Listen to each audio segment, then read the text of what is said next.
Uh-oh. Dang, did I do it? Dang, did I just do that? It's amazing what the power of one word can do. People say magic ain't real, but it's amazing what the power of one word can do. Am I live? Hold on, man. Let me double check this. Double check this for the wreck this.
Yo, it looks like we're live, yo. It looks like I am live. It's so ridiculous. Got a ridiculous variety show for y'all today. You know what it is, man. You know how I do it. You know how busy I am. You know how busy I keep it. You know what I'm saying? It's all business. I stand on business. Come on. Come on. I stand on business. I stand on mine. I stand on your business. How about that? You know what I mean? I put a foot on it.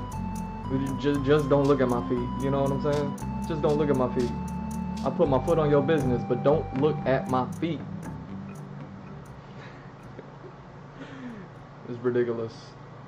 Let me do this. You know what I'm doing, man. Let me blast this out to the world. Let me blast it out to the world. You respond to the notification. You enjoy. You know what I'm saying? Look at the pretty intro. Even if you're on the VOD. Even if you're on the VOD. Look at the pretty intro.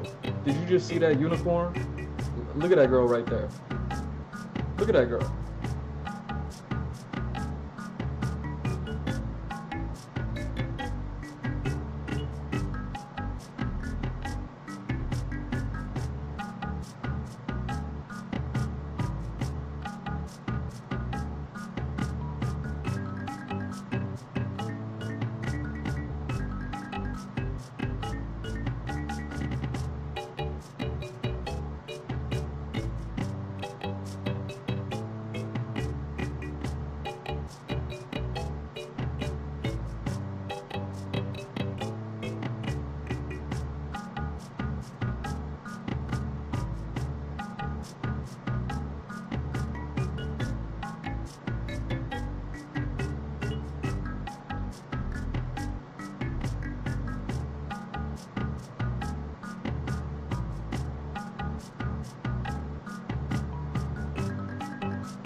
Oh dang, I feel like I gotta hurry up. Hold up.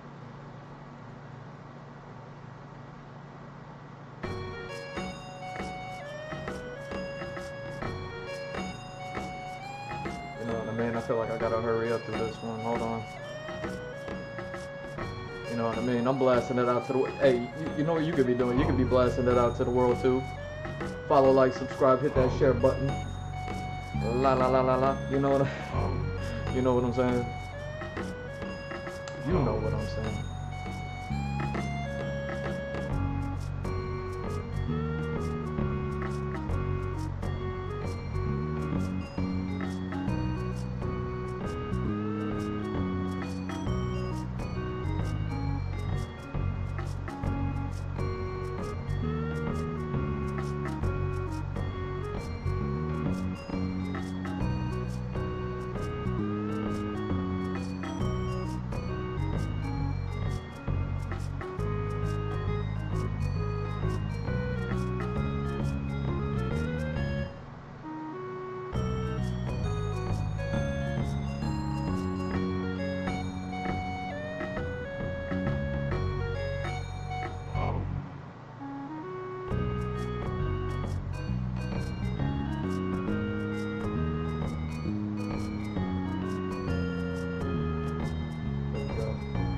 What am I doing? I don't even know what I'm doing right now. What am I doing? I feel like I'm forgetting something, man. It's been so long since I hit y'all with one, huh? It's been so long since... Yo, how much did you miss me? Do you miss me this many, or did you miss me like that many? You know what I'm saying?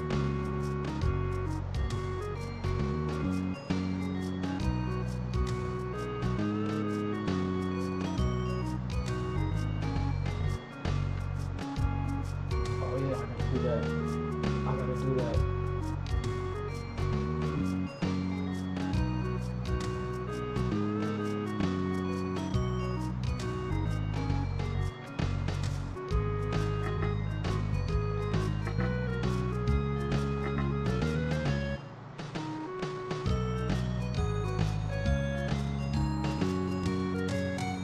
Oh, what's happening?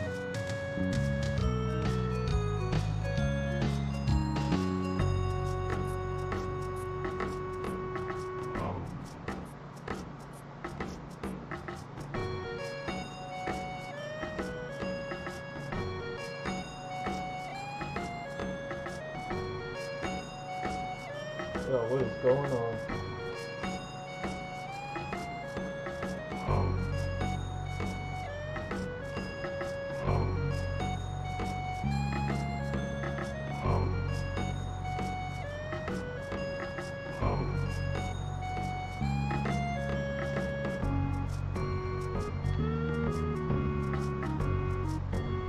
Yo, this is Looney Tunes.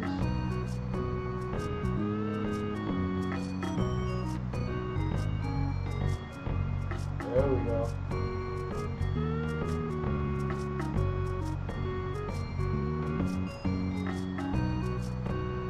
Yo, this is Looney Tunes.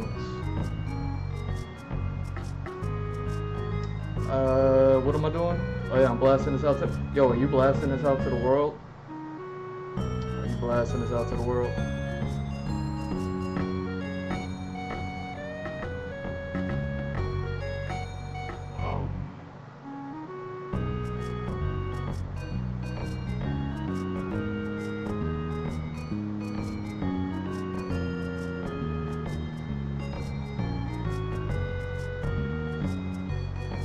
Yo, how do I not have that?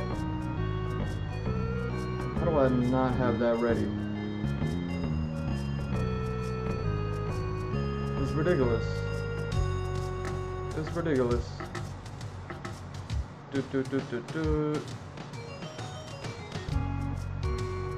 There we go. I gotta do something about that. Make this quicker for myself, you know?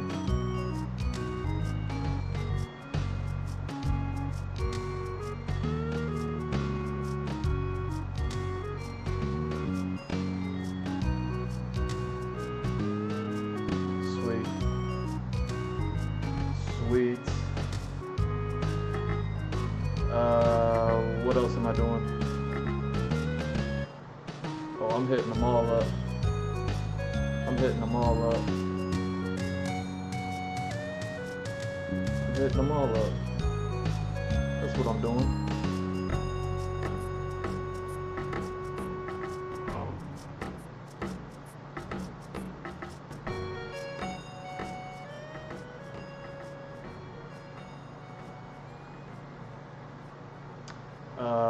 Did that.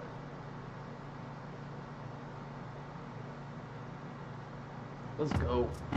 Let's go.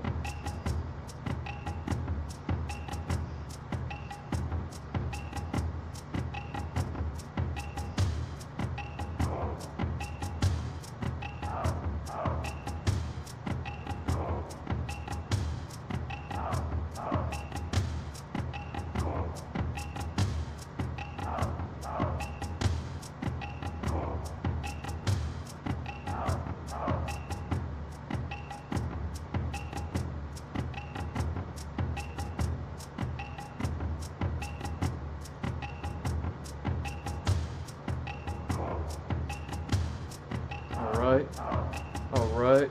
Yo. I'm hitting them all up. It's been a crazy day. It's been a crazy day. I was gonna stream like 10 times today. I was gonna stream like 10 times today. Every time. Every time something.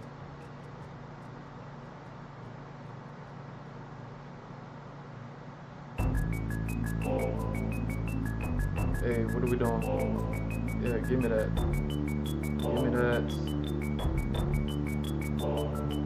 And last but not least, yo, GMF on all socials. Follow me on all socials. You get these. You know what I mean? Especially since you're watching the VOD. I see all of you watching the VOD. Yo, if you're watching the VOD, like, follow, like, and subscribe, man. You know what I'm saying? I'm blasting it out to the world. You can catch me live. You can catch me live. You know what I mean? Follow. Get those slime emotes for the free. You know what I'm saying? Alright, while that last one goes out, don't mind me. I'm gonna use the big boys room before I get started, Joe Rogan. And yeah. Then we will get started.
Alright, let's go.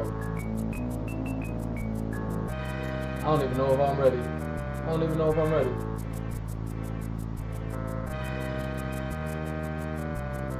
And boom, we are live. What's up, everybody? It's GMF welcoming you to another episode of the Andrew Wojcicki Experience. This is going to be episode 759. That's something. I hope I labeled it right. You know what I'm saying? Full Empress, variety show. What are we doing? Well, you know what I'm saying. I've been so busy. Like I said, I was gonna do like a million things, and then I got caught doing this, and I was like, oh look, it's so dark in here, you can't even see. You can't even see what I gotta do. But maybe you can hear it. We got a little bit of this going on. You know what I mean? A little bit of ironing. So yeah. While we got that going, you know what I mean? We'll just chat it up with y'all. Let me pull something up for myself. So yeah, variety show. I was gonna get started like regular time. You know what I mean? Whatever that is, you know. I was gonna get ready for like regular time, and then yeah, a million things came up. I got busy, I did one thing, and then I did another thing, and then I had an emergency. I forgot about that. Like, I had an emergency pop up earlier today. You know what I'm saying? And I was just like, yo, it doesn't stop. And then I did another thing, and I was like, you know, like, either way. Then I was like, alright, since I'm already like doing so much, like, what do I really need to do? And then I was like, oh yeah, you know what I mean? Now my laundry's done and ready to get ironed too. And I was, you know what I mean? Like it was just chilling yesterday, and I was trying to stream yesterday, you know, when the laundry wasn't ready. But now it's today, so the laundry is ready. So you know how it goes. You know how it goes. I was like, yo, am I really gonna like hold off on streaming again so I can like iron these shirts, you know what I mean?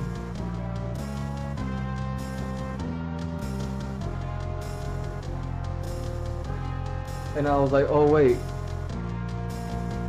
I'm already crazy. I already did that ironing stream in the daylight, you know what I mean? When you can like see me do it. Either way. You know what I mean? That's kind of like the reason why I did it, was so days like today, I could be like, alright, it ain't a thing. Always doing it to y'all, giving it to y'all bigger and better. You know, what is it? Is it August 1st? It's August 2nd? It's the beginning of August. We're in August already. Look, we're 8 months in. How you doing on your you know, New Year's checkup, New Year's revolution, whatever it's called. You know what I mean? How you doing with yours? Did you join the OnlyFans yet? Are you getting your the workouts in yet? You know what I mean? It's August.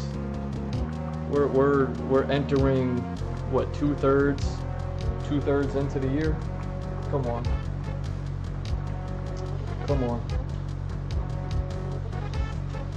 You join the OnlyFans yet?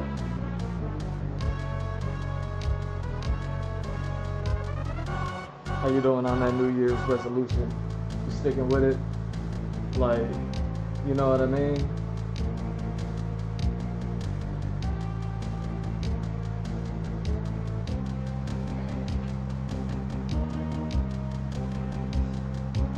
Either way, we're entering pumpkin season.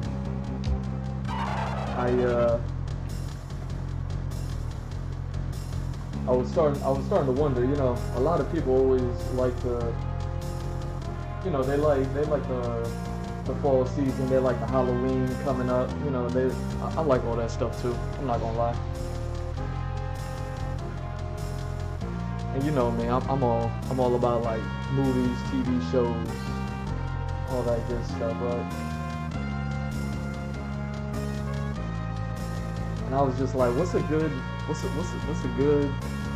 pumpkin season movie? And I was like, oh yeah, no duh. Like, if you haven't seen it, it's definitely worth the watch, especially during this season. So put it on your to-do list. It's always on my to-do list, like every year. Oh man, every day is Halloween for me, you know?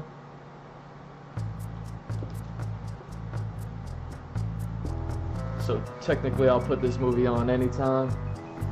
But really, it's a really good Halloween movie. You gotta watch the Cowboy Bebop movie. It might just be called Cowboy Bebop movie, depending on where you're at, something like that.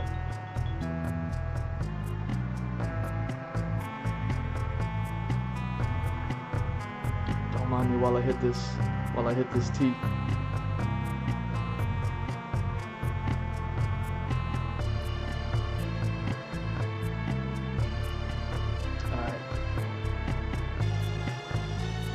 Or the movie might be called Knocking on Heaven's Door, you know what I mean, if you can't find it. Knocking on Heaven's Door, you know what I mean, that whole thing.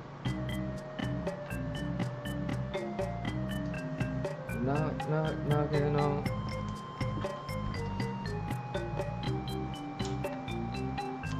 It's always a good time. It's always a good movie. I mean, how many...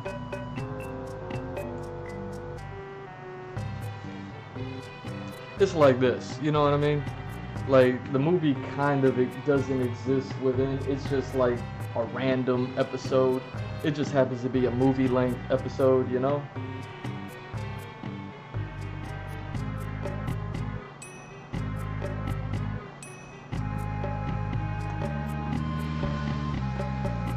Like, how many animes get to pull that one off where they make a movie and then people want the movie to be a part of the anime so bad, but it just doesn't fit in.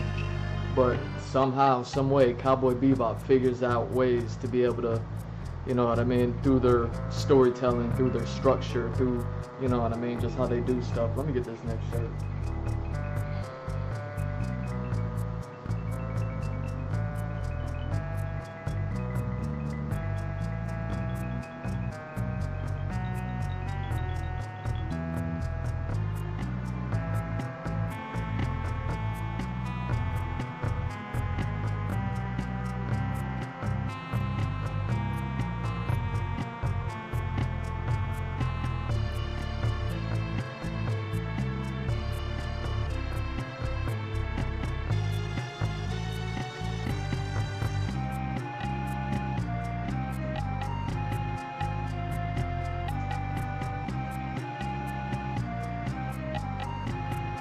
Alright. But yeah, you know, Cowboy Bebop.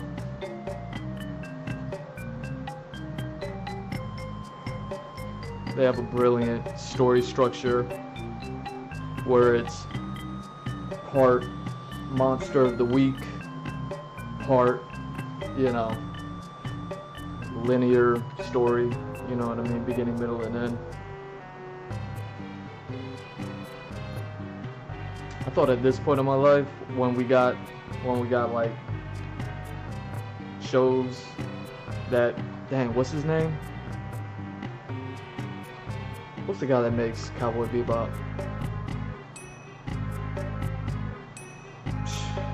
I feel like it has a lot of syllables in it. Shinichiro Watanabe? Is that his name? Man, either way, the creator of the show. I thought that, you know, when we got Cowboy Bebop in the late 90s, I thought by, you know, especially like these days, what are we, like 20, 30 years later almost? That we would have gotten so many more, but he seems to be the only one that delivers, you know what I mean? Samurai Champloo, Space Dandy, Carolyn Tuesday.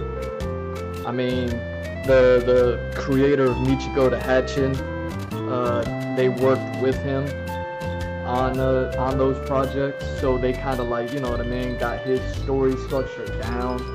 I thought we would have seen a whole lot more like Michiko to Hatchin', you know what I'm saying? He made what? Lazarus is the latest joint? I haven't even finished watching Lazarus, I don't think. I don't even think I finished watching Lazarus. I was watching that one just a little bit. Let me see if I can do a little something for y'all. Maybe does that get me a little bit? You know, I don't know how I appear to y'all. Well, I mean, I know how I appear to y'all, but I don't know how I appear to y'all. You know what I'm saying? I don't know if that helps. I'm looking at the reverb over here. I'm looking a little dark.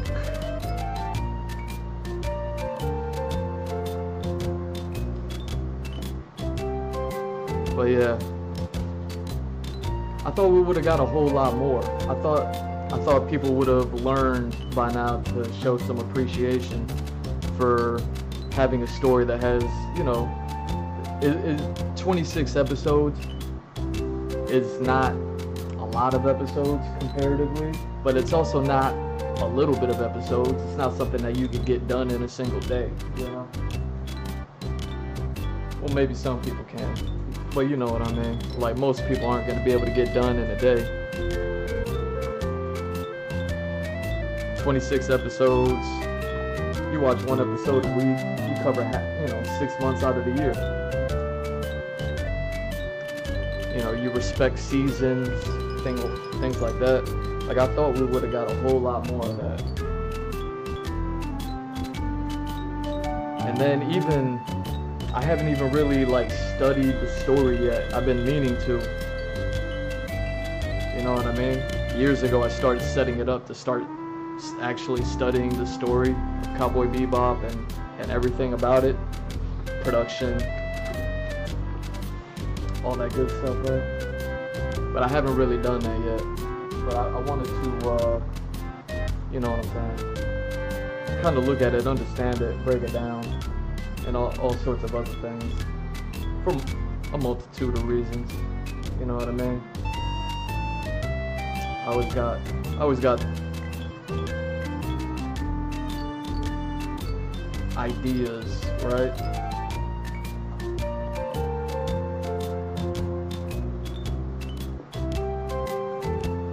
But yeah, you know, just offhandedly, loosely, I could say, you know, it's a bit of perfect storytelling because with the monster of the week aspect, you know, the bounty of the week, whatever you want to call it, you can get these random stories that once you tell them, they loop back into each other, whatever. And then you can just tell next week's story. But then also you can tell these characters' stories in some sort of linear fashion where maybe during the monster of the week sort of things, you're establishing like characters' connections and things like that, right?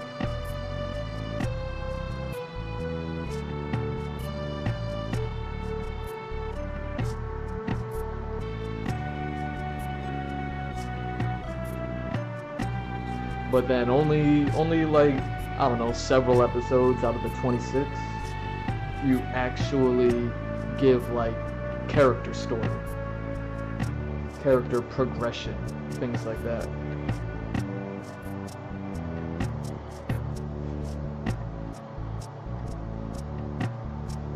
That way you could tell small stories and then a whole bunch of small stories, you know what I mean?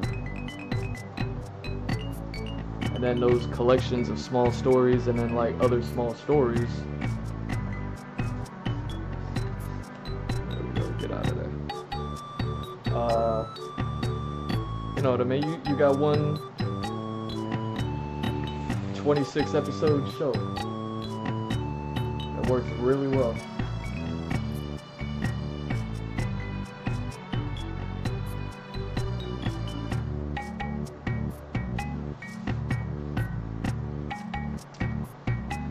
But yeah, so Cowboy Bebop, you know, if you're new, I'm not the type of person that goes around telling, you know, judging people if they don't know something that I feel like they ought to know.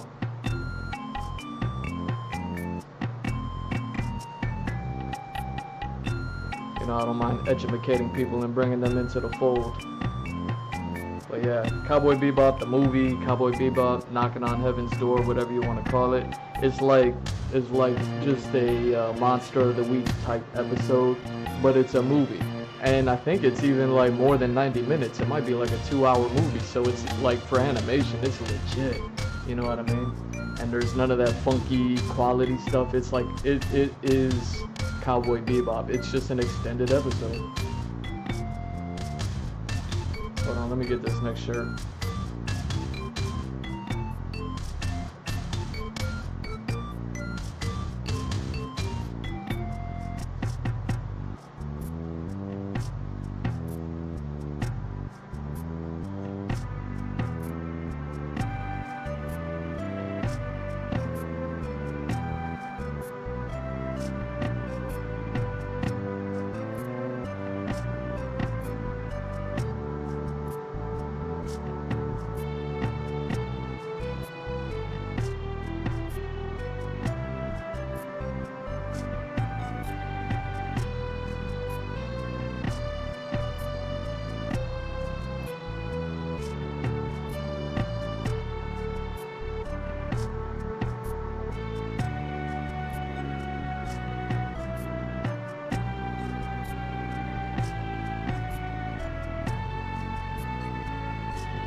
So yeah, It's takes place during Halloween, hence why it makes such a good fall season movie. So you don't have to go and run and watch it right now. You know what I mean?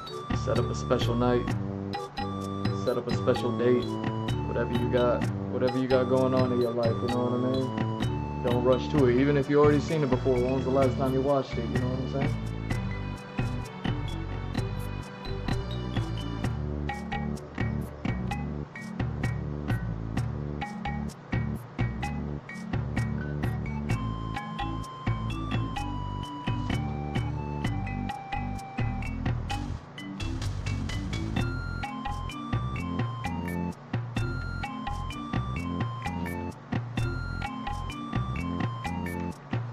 But yeah, I thought by now we would have got plenty of more TV shows and animes and just other creators.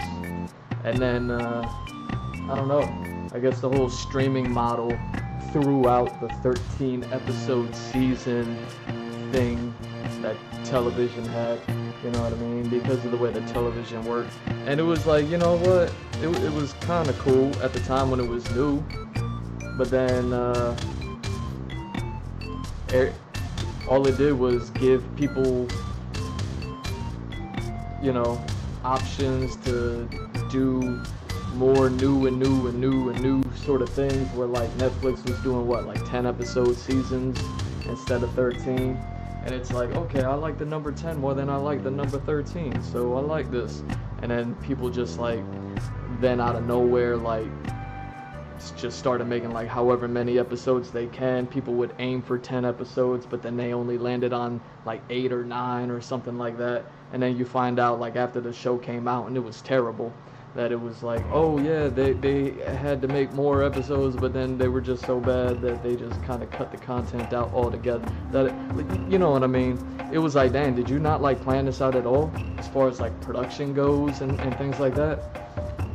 What I'm getting at is that I thought we would have got more shows written with the, I don't know, I guess respect. Just written with respect. You know what I mean? To itself. Not respect to TV and programming or anything like that. Like literally just like shows that actually have respect for themselves. So that way the show can like live and breathe and be great.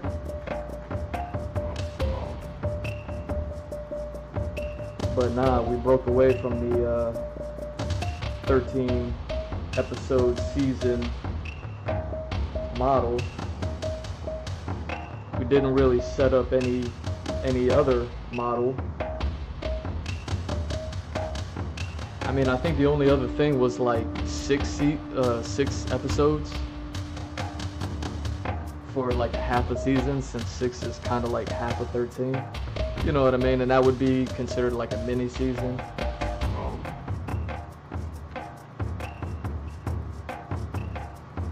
But like nobody even like adheres to that. Like I said, they'll aim for 10, land on 9, and then it's like kind of meaningless, and you just left with these 9 episodes that really didn't do it for nobody. Something like that.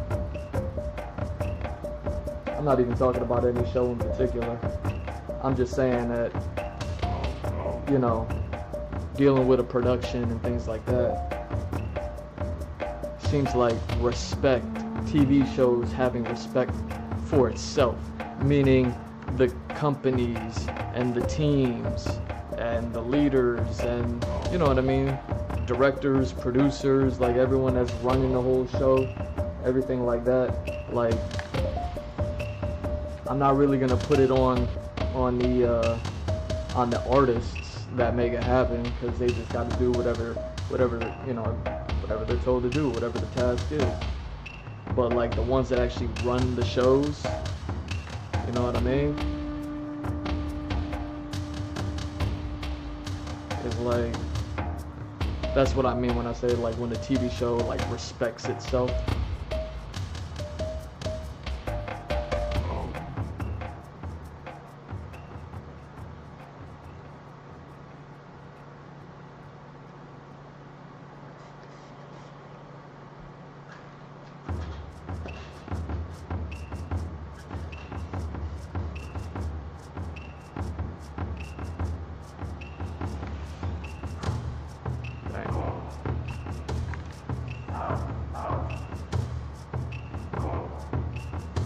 You know what I mean?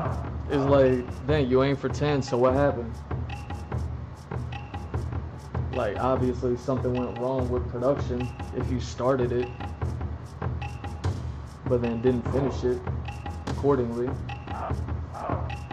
It's like plenty of TV shows were able to do it for decades. You know what I mean? Sometimes having a little bit of structure, having a little bit of respect for yourself,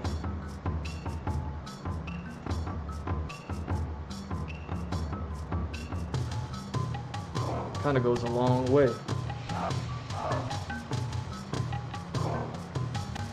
But then when you're like, oh, we're gonna have 10 episodes, it's gonna be perfect, and then like a year later you're like, all right, we're just gonna scrap this episode, and then like 6 months later, okay, I guess we're gonna have to scrap both of these, like, you know what I mean? Then it's like, wait a second, then how are we compensating for what we're losing? And it's like, nah, it's just not gonna make any sense. People are gonna watch it anyways. Just promote it. Just promote it, release it all at once. People will binge watch it, who cares? And then they'll forget about it in a day.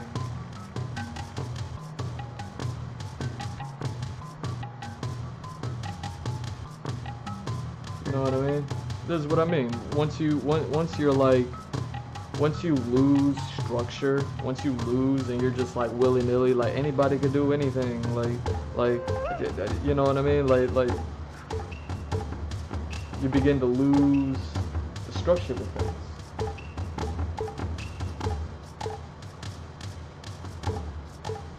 And while that could be an exciting adventure, you know what I mean? As far as like me thinking that there would have been a whole bunch of TV shows that would have learned from something like Cowboy Bebop, like not learning from it.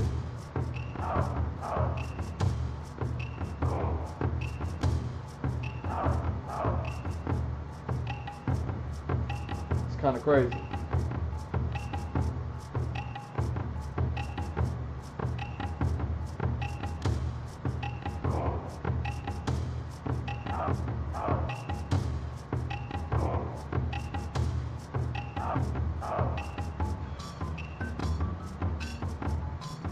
Let me get this next shirt.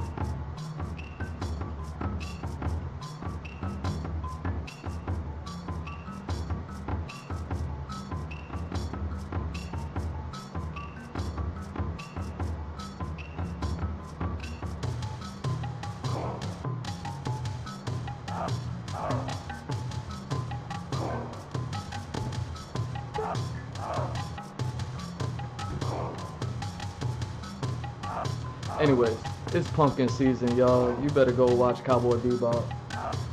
Knocking on heaven's door. Knocking on heaven's door.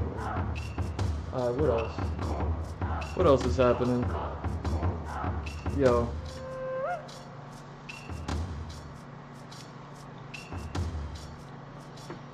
My algorithm is crazy. My algorithm showed me a picture of Britney Spears with a one of them old robot pet dogs from way back in the day. I think it was, I mean, I guess it must have been when Britney Spears was Britney Spears, before she became like, you know what I mean, Britney Spears.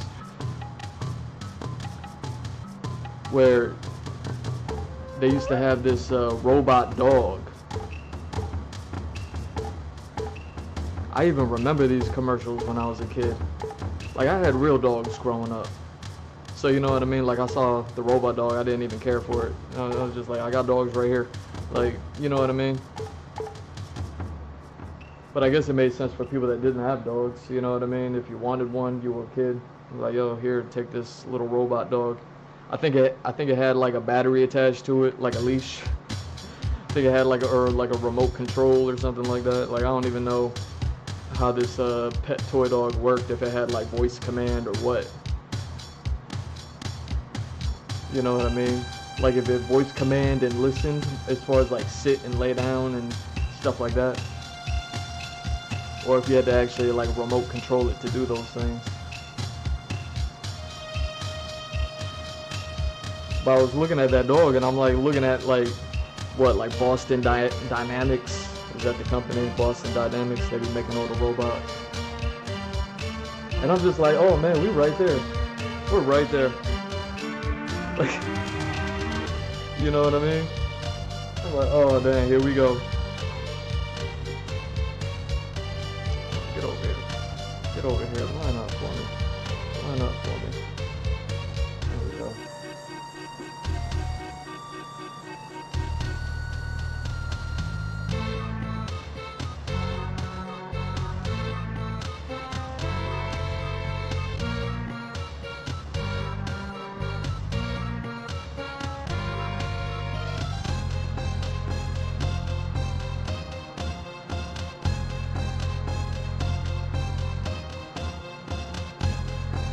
I'm just looking at that dog and I'm like, yo, whatever happened to just making like cool robots?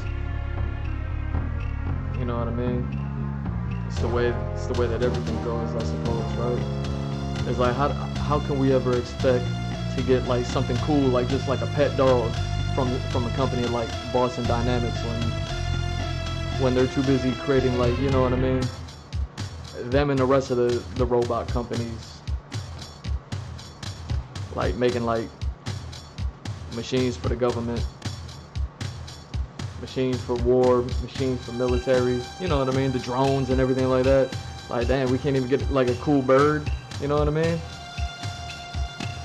Like, you find out like they got like little drone bees and whatever, like pollinating fields or whatever they're using them for. I don't even know what they're doing with them.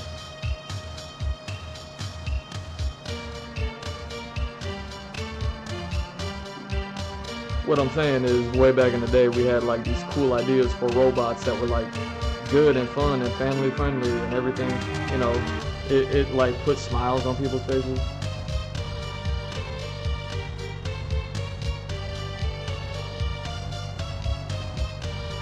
Uh-oh, I feel like this one's gonna be a mess.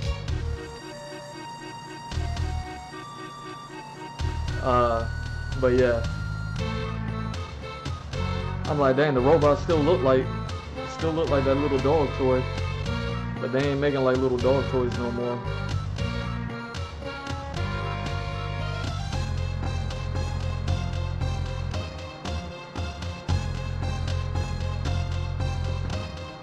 And it's like, what do we expect, you know? Like after they make all the war machines, then they're gonna go and be like, okay, now we're gonna make the house line. You know, now you can get your robot dog and your robot cat and your robot bunny and your robot parrot.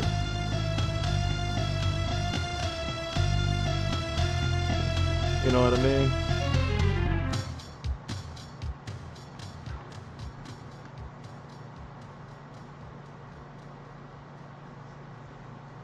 Oh man, I tweeted the other day. I wonder if this was like recently or if it was more than recently ago. Man, you gotta follow me on X. Even if you're on X, why are you not following me? Go follow me right now. You know what I mean? I tweeted a while ago. I feel like.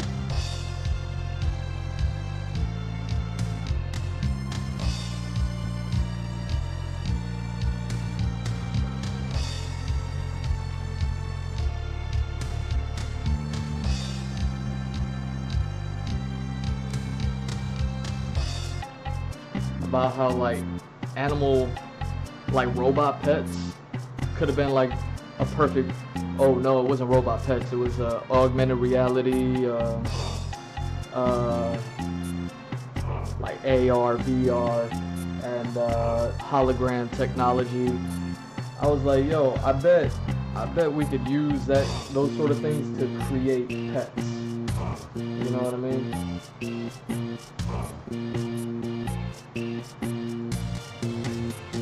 Like, say you don't have place for a fish tank, or you just don't want to take care of a fish tank, because you know what I mean, that's a whole lot of work. You gotta clean it, you gotta feed the fish, you gotta, you know what I mean, you gotta like do all this and that, whatever maintenance. Fish be eating fish. Like, oh man, you know, you can just have like it look good though.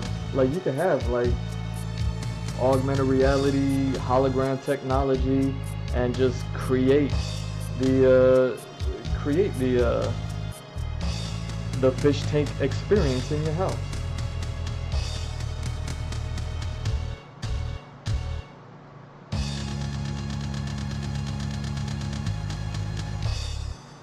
You know what I mean? I was like, if you want a pet, but you can't like afford one, or you're allergic or something like that,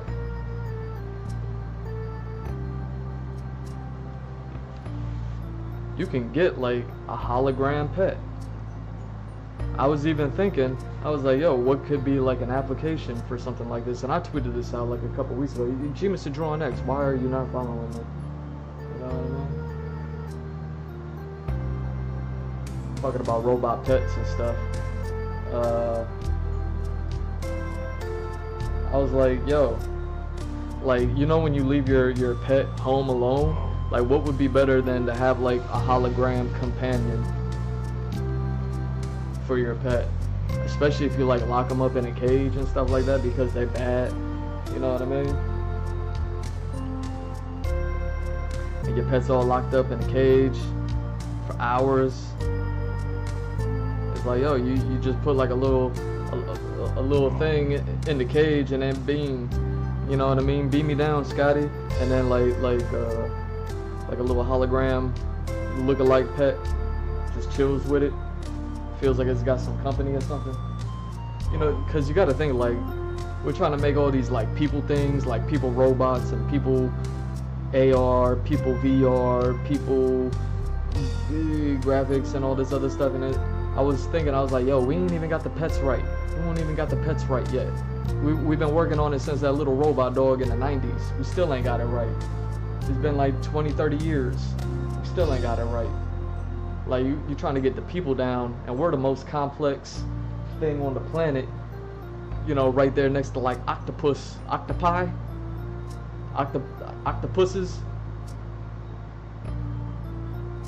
squid, you know what I'm saying? Like, man, you better try to get the goldfish down right. Yo, get the goldfish down right. Then get, you know what I mean? Can you get the starfish right? Can you get the fish tank operating correctly before you try to aim for human?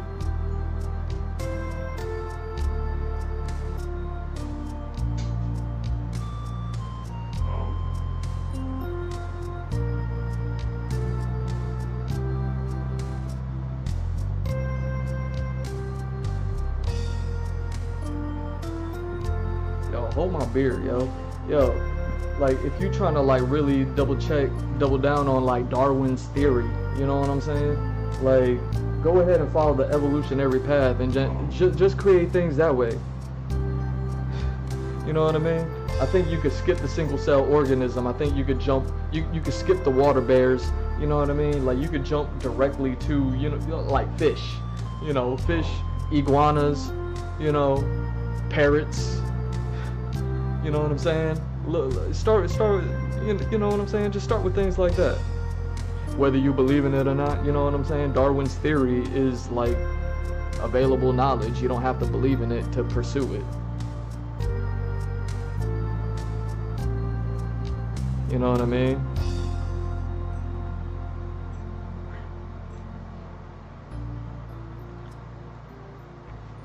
But just follow it. Just follow it. And be like, oh, okay. That way, by the time you reach human, you're going to have all the robot parts ready. You're going to have all the AI, all the VR, all the AR. You're going to have everything. You're going to have everything. Because you already got everything else. You know what I'm saying? You sitting there jumping directly to human. And it's like, did you get the silverback gorilla done right yet? You haven't even tried? Did you get the panda bear done right yet? You didn't even try? Did you get the coyote done right yet? You didn't even think about it? No, we got this dog robot that has a extension cord connected to it that all it does is, you know, carry our military gear. You know what I'm saying? It's like, yo, what are we doing? What are we doing? You know what I mean? Why are all the dog robots that they're trying to make like the same size? Don't they know that different dogs? I mean, if you're gonna call it a dog, you know what I'm saying? Because it's quadrupedal. Is like you know, dogs come in different sizes, right? Because they all have different functions, right? You know, like the terrier breed had one function, while like a herd dog had another function. You see what I'm saying? Been working on the same one size dog for like the last 15 years. You ain't even get it right yet. Maybe focus on the goldfish for now. You know what I'm saying? Bloop. The little big-eyed goldfish. Bloop. Bloop. Call it bloop. Call it bloop. Pay me my money. Give me a percentage. Call it bloop. You know what I'm saying? Bloop. Hey, you know what? We got the AI, AR, VR goldfish working. Oh dang, you really do. You know what I'm saying? Next. Like, can you do the iguana chilling on a rock? Like, can you do the bearded dragon just bathing in the sun? Can we get that one done, please? Can you do the frog? You know what I mean? I know it's a little tricky, you got a little tongue action. You know what I mean? Can you do the frog? Can you figure out the frog eyes, please? Before you try to jump directly to human. Before you try to get Tupac on stage. You know what I mean? And then never get nobody on stage ever again. Like, can we...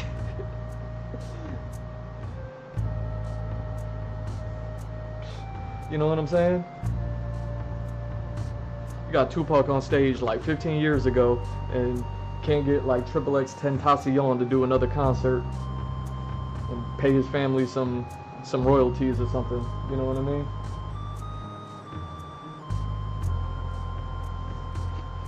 Come on, dog. Hold my beer. Hey. All I'm saying is, like, my algorithm is crazy. And they showed a picture of Britney Spears holding that old robot dog, and I remember that old robot dog, and I'm thinking about today's robot dogs. And then I remembered my tweet from I don't know how long ago where I was talking about how, you know what I mean, we could benefit, how robots can put smiles on people's faces rather than not. I was even thinking about your pets when you leave them home alone, you know what I'm saying? Pay me my money, cut me a percentage. You know what I'm saying? People stealing ideas out here. Lame.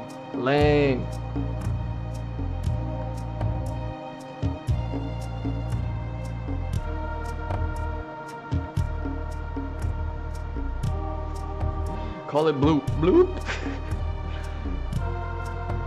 You know you want to. Oh no, we can't call it bloop because then we actually have to give him credit. Once he publishes this stream, it's actually considered a publication.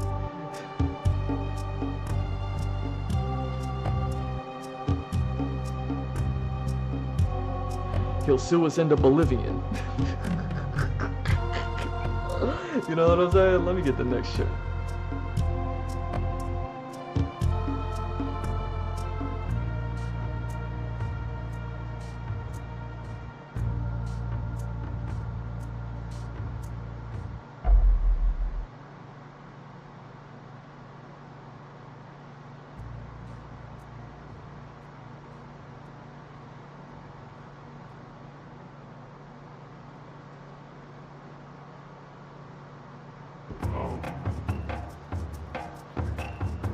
Man, you ever tell me not to sue you again?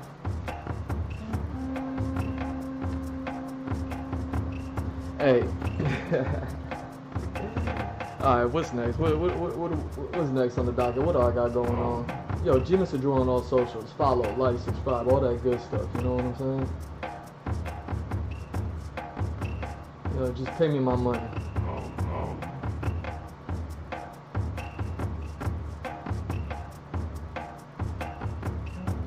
Oh, dang. Oh, dang. I got a couple things with Ninja Turtles. Talking about stealing ideas. Talking about stealing ideas.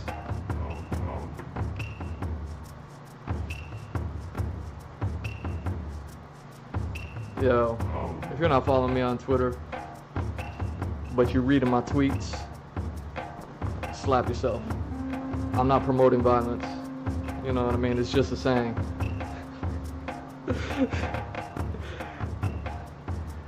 You know what I'm saying? I'm not promoting violence. But you know what I mean? If you just reading my tweets, hey, y'all gotta help me out. Help me understand this, cause I already tweeted it out. Or exposed. What are we calling it nowadays? Musk.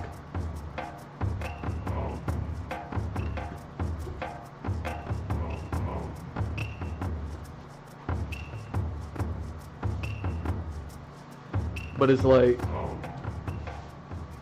you go ahead and check me out, GMF Drew on X. You know what I'm saying? Like, you'll see I'm not following nobody.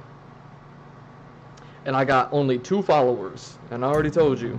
One of them is Krispy Kreme. I just kept them there because I thought it was cute.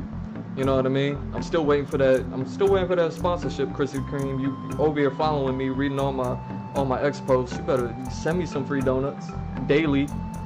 I want a hot mess of a dozen donuts, a baker's dozen, by the way.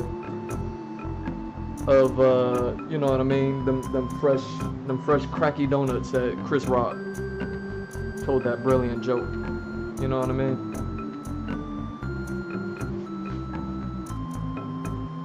You know what? Send 3 dozen every day. I want donuts for breakfast, lunch, and dinner. You know what I'm saying? And I'll keep my 8-pack what? You know what I'm saying? GMF Drew on X, you gotta follow me. I be tweeting these things, you know? But even in Canada, talking about stealing ideas. I had two ideas stolen from me. I found out this week. Y'all should have read my my Ninja Turtle tweet from, I don't know, a few months back. You know, I've been sitting on a Ninja Turtle story for the longest time, but because I'm pursuing my own, I didn't need it no more. You know what I mean? Kevin Eastman, you better hire me, boy. Peter Laird, you better hire me, boy.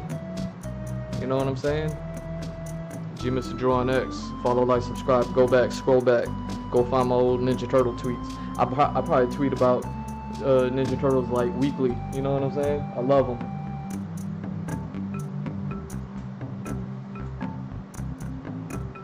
But yeah, I found out I got a fan in Canada.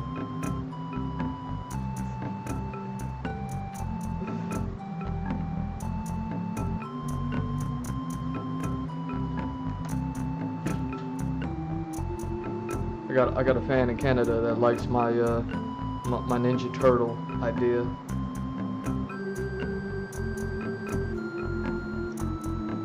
But he doesn't follow me.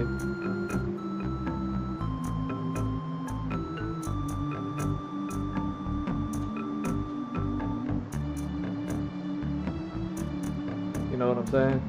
Just like you watching the VOD right now, you better follow me.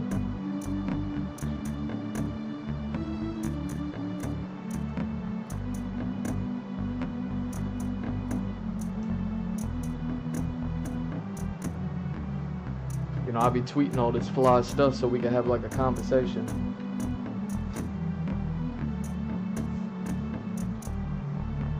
who's we is anybody. It's called social media. You know what I mean? You know what I'm saying?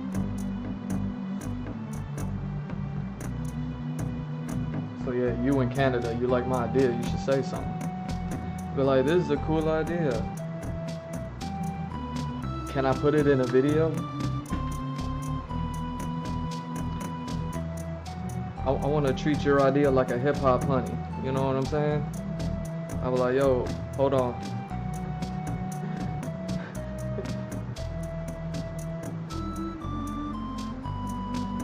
I turn into a pimp real quick. I was like, yo, that idea is expensive. Hold on. You want to rent it for how long?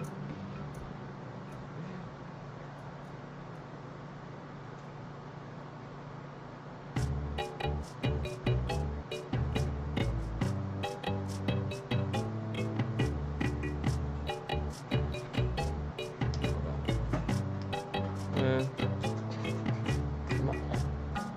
Oh damn, I'm out of water already. Hold on. I guess I did do a few shirts, huh? Hold on, let me I'll be right back. Let me get some water.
But yeah, I thought it was funny. I was like, dang, I'm international. I mean, I've been international, but I like being reminded, you know what I mean? I like being reminded about how international I am.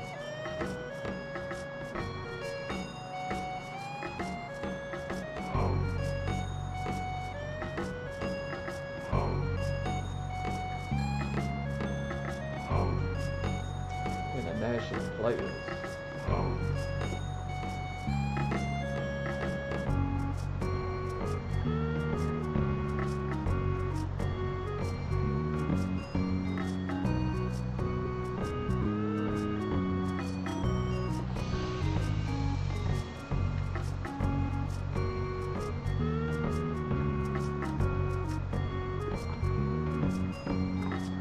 Hold on. Where you going? Get over here.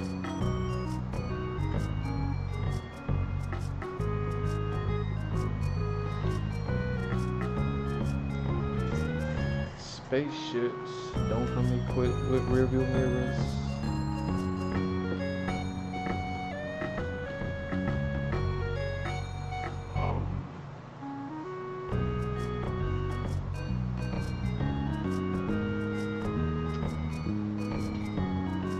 But yeah, you know, I think it's real cool.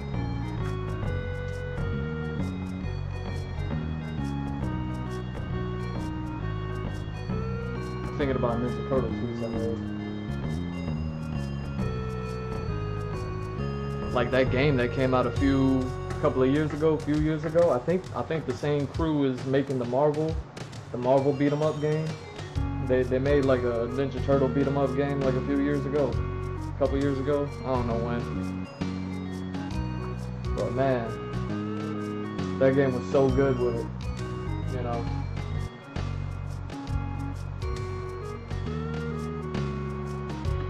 Like a beat 'em up game that's properly done, where they had like the Foot Clan, the Foot Soldiers, the Foot Ninjas. They would just be like everyday people, and I was like, yes. You know what I mean? That like they would be people working 9-to-5 jobs, and they'd be like, yes. You know what I mean? They'd be like working on a car. They'd be a mechanic working on the car, in full Foot Ninja regalia. and then you know what I mean. It's a beat 'em up game. You're the Ninja Turtle. You pull up, and then they like roll out from underneath the car, and you know you got to beat 'em up.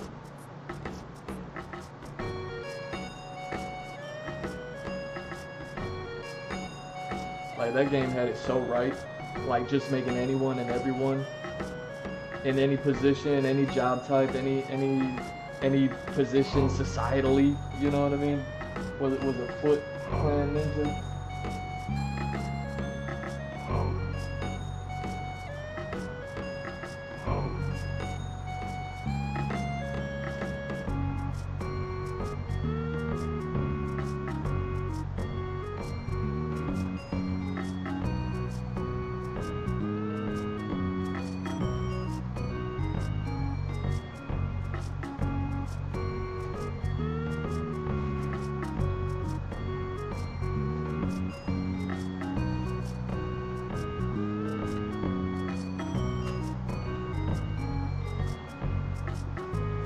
Submitted. Sure. On the subject, are you sure? Like, yo, the way that you know, they just had the Foot Clan kind of be anybody. One, it looked funny, so you have like the funny factor, right? But then two, you also have kind of like a little bit of a nod to the original movies back in, you know, the live action movies of the 90s and stuff like that, where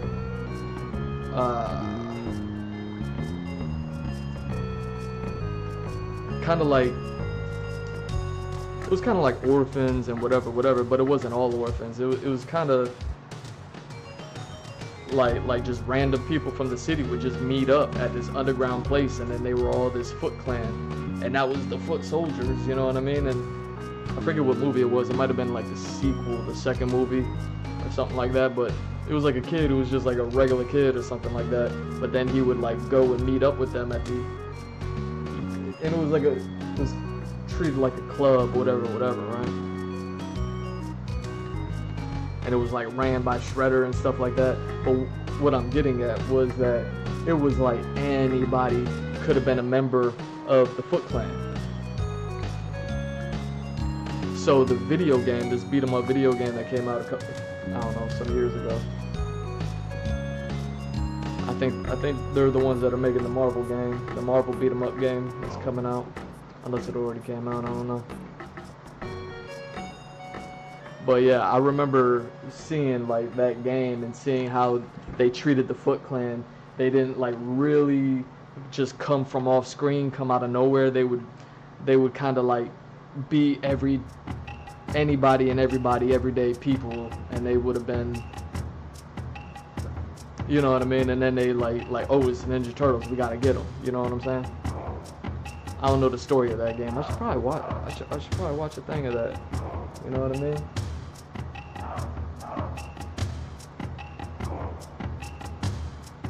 You know, since I can't afford to play video games. Not yet. You know what I mean? You gotta pay me my money. You gotta give me a percentage.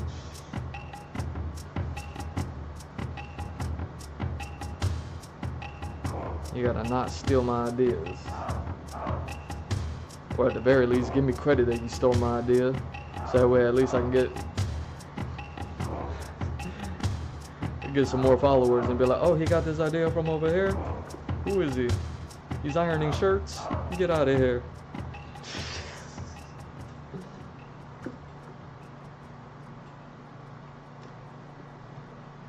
But yeah, I really like that part of the video game, because yeah, it was silly, but it was also a nod to the original thing.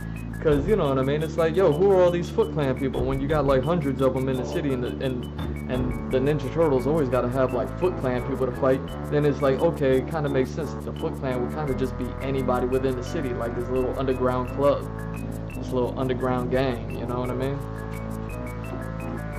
And anybody could be a part of it. And they all trying to learn Kung Fu, and they're all terrible at it. You know what I mean? And then the turtles come in. Pure. What's up? and all that good stuff. You know what I'm saying? And it's like, okay, it kind of makes sense. Kind of makes sense. How four little teenage mutant ninja turtles can go ahead and take on hundreds of things. Like I just really like it. You know what I mean? I think it's a great setting. I think it's a great whatever. I love the Ninja Turtles, yeah.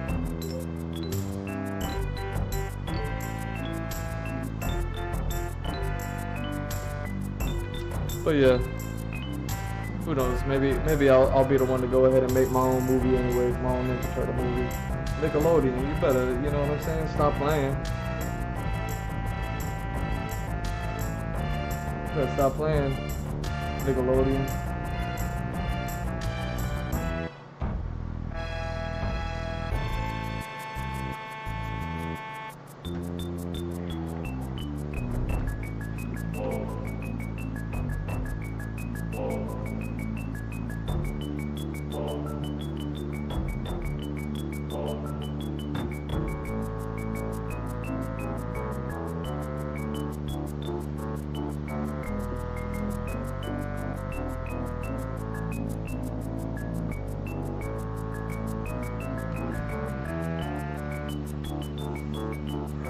What else we got? Oh, look at that, more Cowboy Bebop.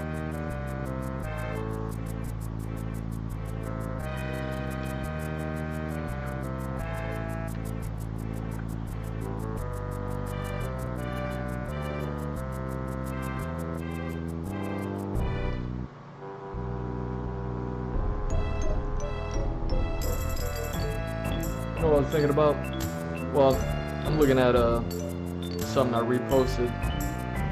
It's like I say on my Twitch channel, I just post things that inspire me, and I'm in it.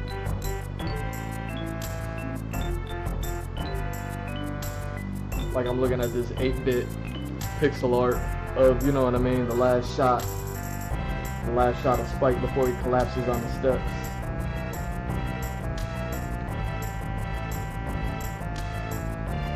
And because it's 8-bit art, and you got like a chibi Spike, I mean, it looks dope. You know, standing on the steps and the rubble and all that other stuff.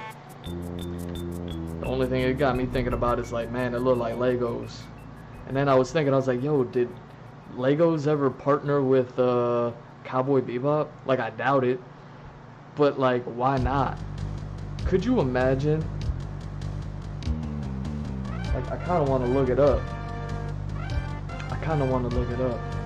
Could you imagine, like, there's the spaceships, like the Bebop, the Swordfish, Phase spaceship, and Jet's Hammerhead, like, just those alone?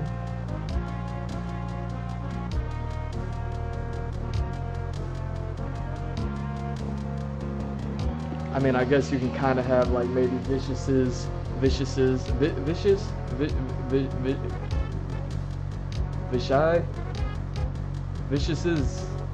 ship, but I don't even know how like legit that ship was. The one that he was flying in, what was it, episode 13, when him and Spike was dog fighting. But I mean, if you want to get Vicious in there, which you should, like, you know what I'm saying? But I was just thinking about their spaceships, and I'm like, yo, like those Cowboy Bebop spaceships are built for Lego. You know what I'm saying?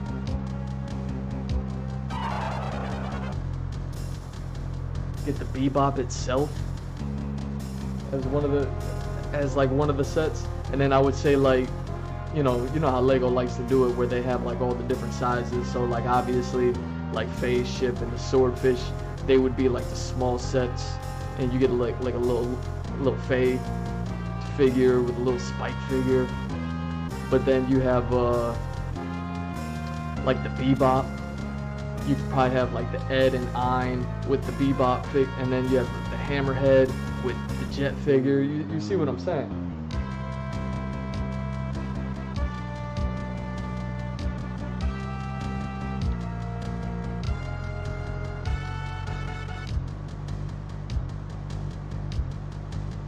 You know what I mean? Maybe with the Bebop, you get like different versions of Spike, Jet, and Faye.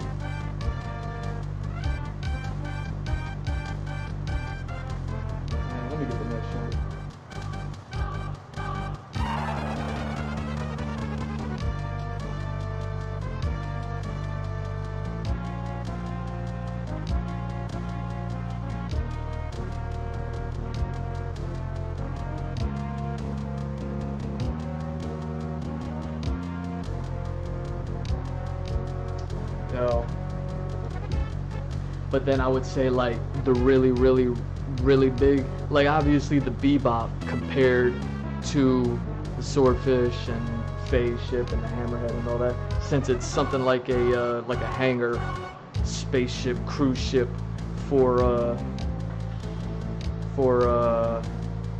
you know, the other spaceships, like the Bebop would be a really big set. But I think if you wanted to make an even crazier set, like a really big set, I would say I wonder if they have enough concept art for it.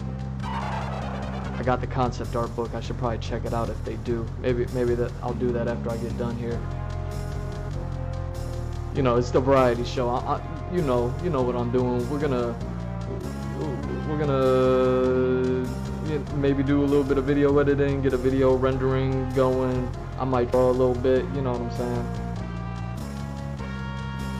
Who knows? Maybe I'll get started on the emote. That emote that I was talking about in the previous stream. Another little gift for y'all with the tier 1 subscription. You know what I mean? Why are you not subscribed? You listening to me right now, why are you not subscribed? I drop jewels on them. I drop jewels on them. I drop jewels on them. Anyways, if you were gonna go with the really crazy, ludicrous, you know what I mean, like Death Star, DEFCON 0 type style, like Lego set, if there's enough like concept art for it, which I'm gonna have to double check on, I would say do the Red Dragon. That Red Dragon spaceship, that massive spaceship that you only, like, I think got to see like one time, maybe twice in the series ever.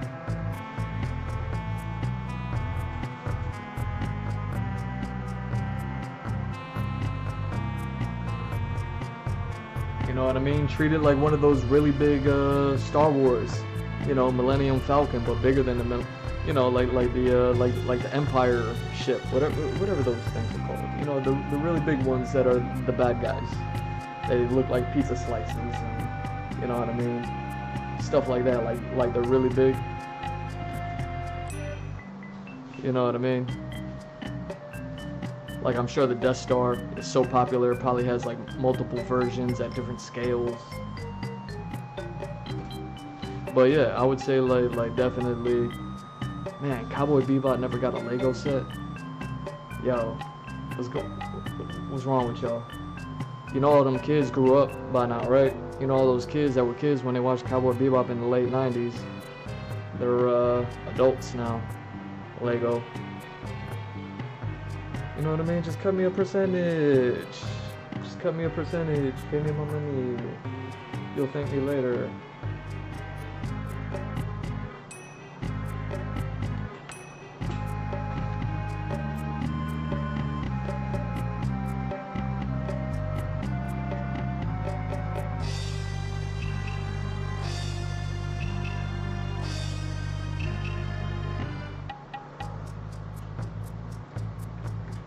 Dang, y'all really can't see nothing, huh? As far as like what I'm earning.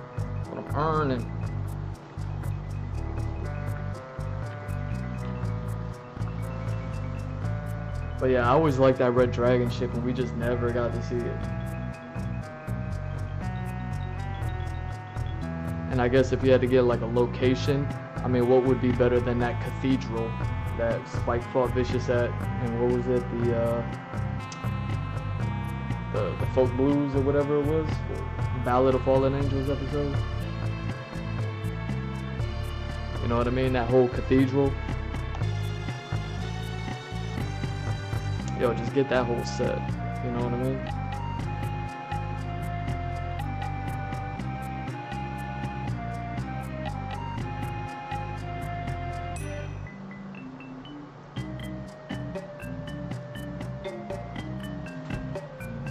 But yeah, I was just thinking about the Bebop and their spaceships, and like just how perfect they are for Lego. Looking at that 8-bit piece of art, yo, pixel art is the best. Oh snap, that's right.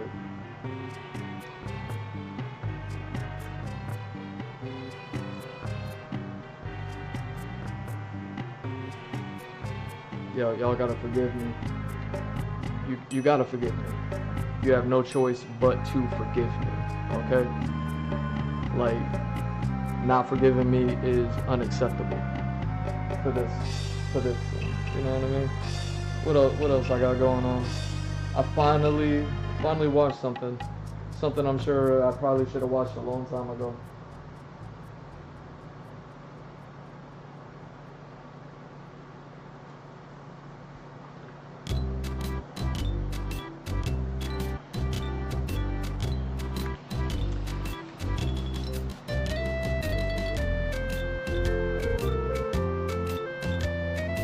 You know, I talked about, like, I grew up a Nintendo kid, right?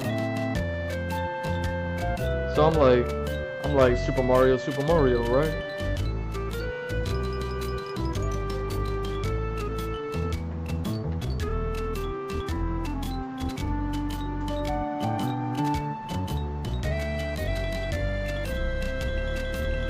But I don't know, previous stream, if y'all remember, I was sitting there talking about, like, I think, what was it, on the subject matter of, like, copying, like, video game competition, Nintendo and Sega competition, and then, like, Sonic stealing from Mario and Mario stealing from Sonic, whatever, like, it was something like that. Either way, the subject matter of, like, Mario and Sonic, like, I grew up on Nintendos. I never had a Sega until the Dreamcast, and guess what the first game was that I got and played? You know what I mean?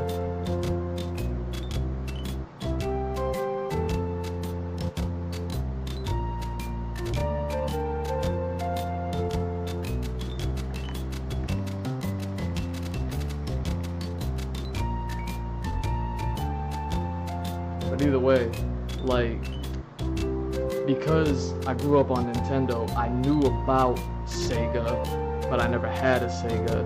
I knew about Sonic.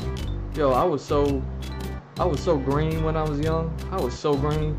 I didn't even know, like, I never really thought about it. I never really put it into words, but I was kind of always like, I didn't even realize that Sega didn't have Mario games and Nintendo didn't have Sonic games. I just thought I never had a Sonic game just because.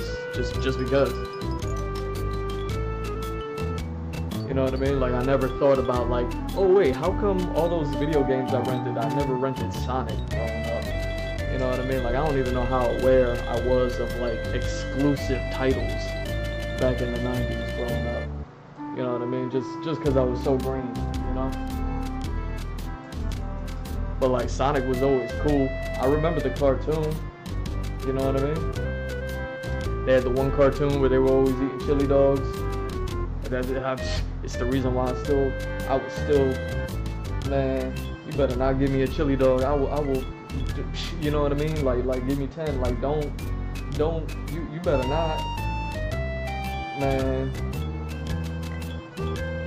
Nah, I can go for a chili dog right now, you know what I'm saying?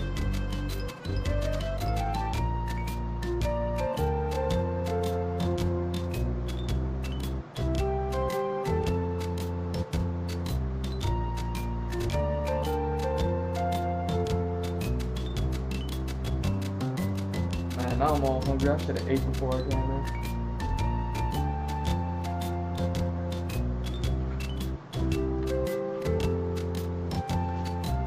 No worries, it's a variety show. I might hit y'all with a snack time. Snack time. Anyway. But yeah. And then they had that dark cartoon. I still don't know what they call it. Sonic X or something. It was before Sonic X, probably.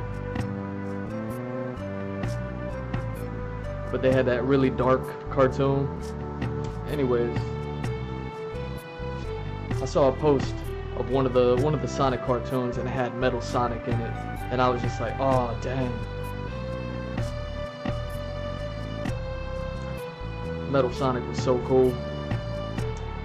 And then I was thinking about the whole Sonic and Mario thing, and I was like, oh yeah, they had a Metal Mario. And I was like, Metal Mario is so weak compared to like Metal Sonic. So I started looking it up because I wanted to like remind myself. And then I found out there was like 100 million Metal Sonics. And I was like, oh no. You know what I mean? I was like, oh no, why are there so many Metal Sonics? You know what I mean?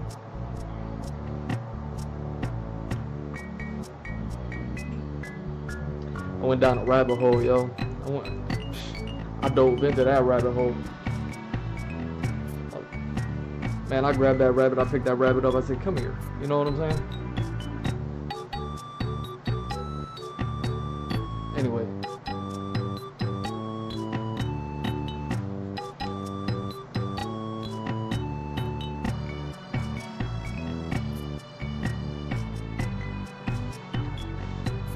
Yeah, Metal Sonic.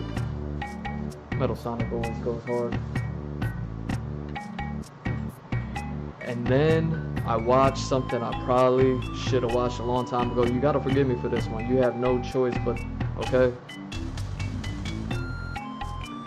But doing that deep dive, learning about all these Metal Sonics, and then trying to learn more about these Metal Sonics, I finally came across the Super Mario Bros. Z. It's a animation made by some dude named Alvin Earthworm, or some YouTube channel named Alvin Earthworm, something like that. Kind of respect the name just because I'm also an Earthworm Jim fan, you know? Earthworm Jim is still one of the greatest characters. I can't believe we haven't done more with. You know, like Crash Bandicoot. Like, why haven't we done more with Crash? Why haven't we done more with Earthworm Jim? You know what I mean? Like, they're up there. But either way.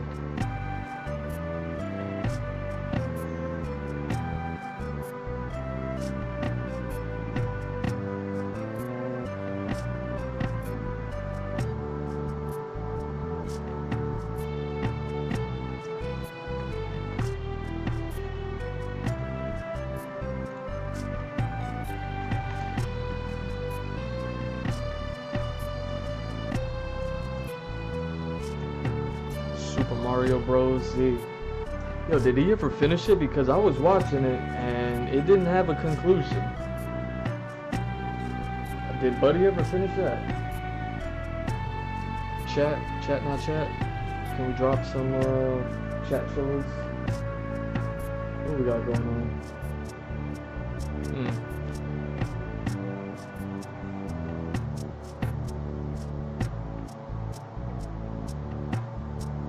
Yo, did Buddy ever finish the Super Mario Bros. Z story?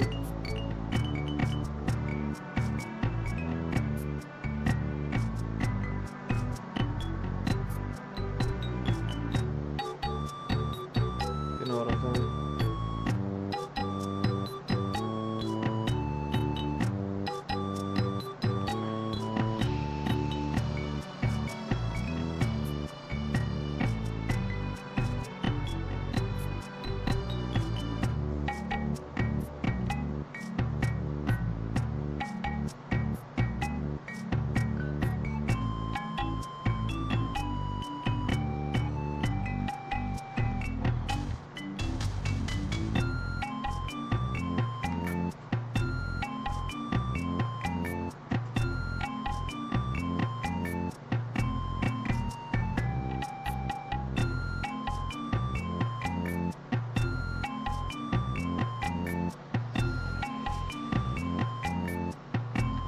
Yo, Super Mario Bros. Z was so good.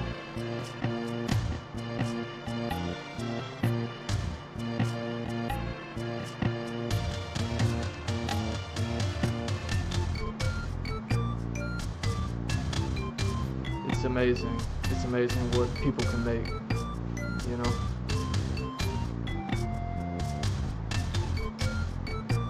I never saw an ending to it. But honestly, I really don't need to, you know what I mean? Me being me being me, you know what I mean? I don't know about you, but like me being me, I don't need to see an ending to it. I kind of got what I needed from it, which is just like inspiration, something to watch, you know, something to enjoy, something to think, something that like makes me want to make something, you know what I'm saying? Like, I was talking about TV shows and breaking form and not following a whatever with the whole 13 episode 26 episode thing earlier. So it's like, you know what I'm saying, people creating trash projects that they don't even like follow their own production, and then they spit whatever they got out just because people don't watch it anyways. And then you got things like Super Mario Bros. Z.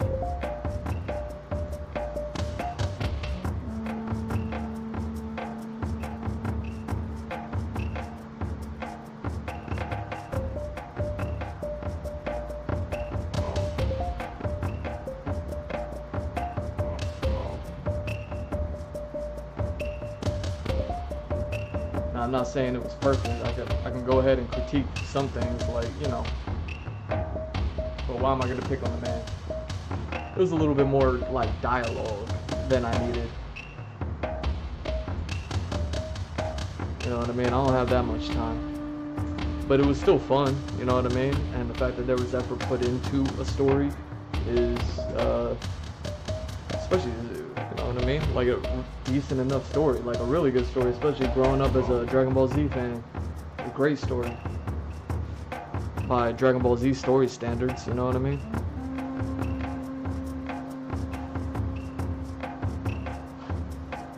Had me thinking about things. I'm like, yo, is he following some sort of criteria? Is he relating any sort of characters to other characters? Like, I started thinking about things, and that's what I mean by like watching something and being inspired by something. So I'm not gonna sit there and like say anything. Like, yeah, sure, it's a little more dialogue than I needed, but you know, I still appreciate it. I don't even wanna think about how much work went into creating it, and then I found out like he like remade it, and then it's being remade again, and I still haven't seen an ending to it, but I didn't watch any of the remakes.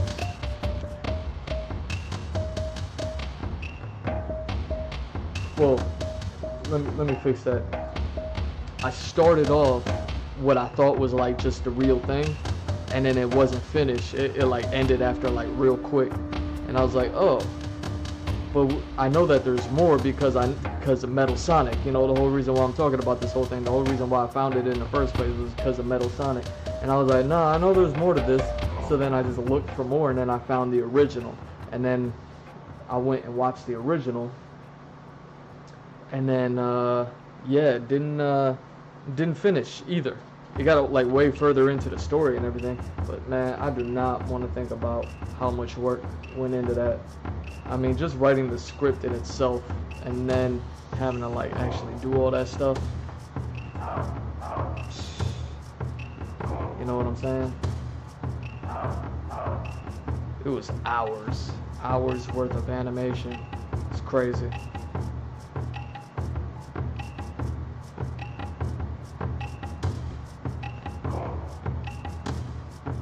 So yeah, to find out after trying to imagine how much work went into creating so many hours of animation of this project, this Super Mario Cross Sonic. I thought it was only a Sonic thing, honestly. That's probably why I never found it before, because I thought it was just a Sonic thing. I didn't know it was a Super Mario thing also. And then it was called Super Mario Brothers Z. So it's like, oh, of course I'm not going to find the Metal Sonic thing under the Super Mario title, you know what I mean? I think that's probably why I never seen it before. It just never like came across my radar, because I'm not looking up Mario stuff, and I'm not gonna find Metal Sonic stuff through, or I'm not gonna find those particular animations by looking up Metal Sonic. You see what I'm saying? But yeah, I can't believe it. I can't believe that I didn't see an ending, and then I found out that it was being remade and being remade again. So I don't know if that's the reason why it hasn't ended, is because there's so many remakes. You know what I mean? Like maybe he got funding, maybe he got like enough fans. I don't know, maybe he got a job. I have no idea.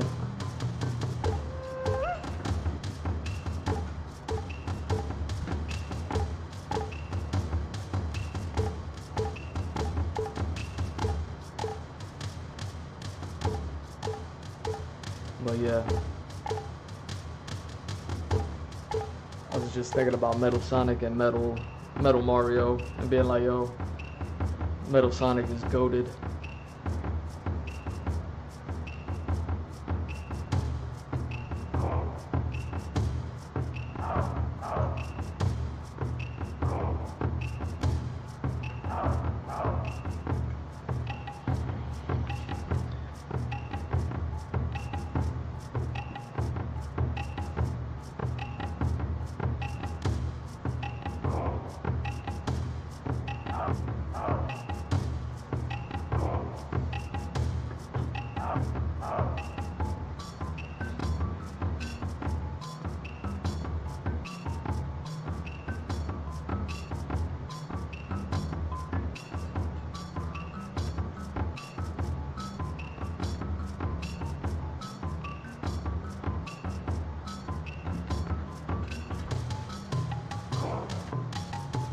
You know, had me thinking about like if that guy did get a job and that's why it's not fixed or not finished, you know what I mean? Then like what is he working on? Stuff like that. Like is he working on the current Sonic movies? Yo, am I out of water again? I need to refill again. Look at me.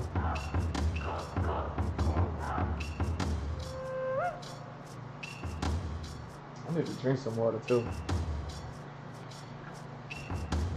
I need to drink some water. Hold on. Let me get some water and then let me get some water, you know what I'm saying? And then let me get some what's up? You know what I mean?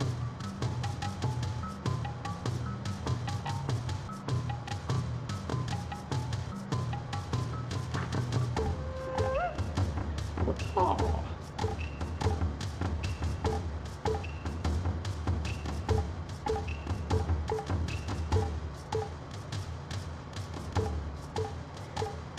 But yeah, I was sitting there thinking about like the Sonic movies that we have coming out these days, and I don't know. I still don't know how I feel. Like I love Jim Carrey, so it's like I give it a pass because it's Jim Carrey. I've only seen the first one. I haven't seen the second one. I think the third one already came out. I don't even know. But it's like, man, I've seen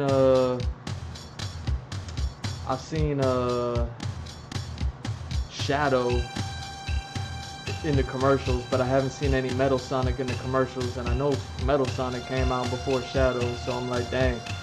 So is Metal Sonic even in those movies?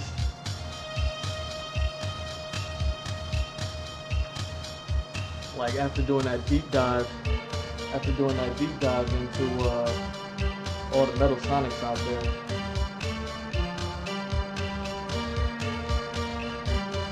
if there hasn't been a Metal Sonic in either of the sequels, either.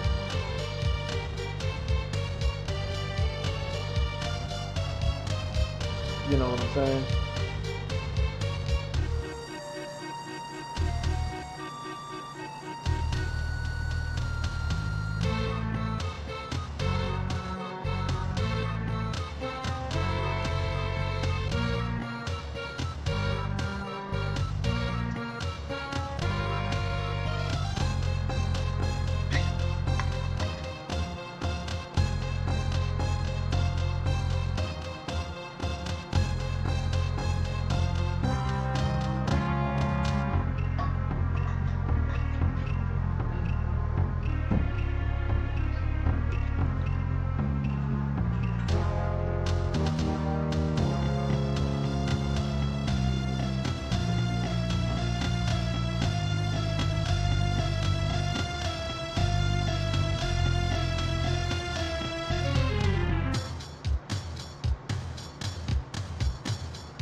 Those Sonic movies.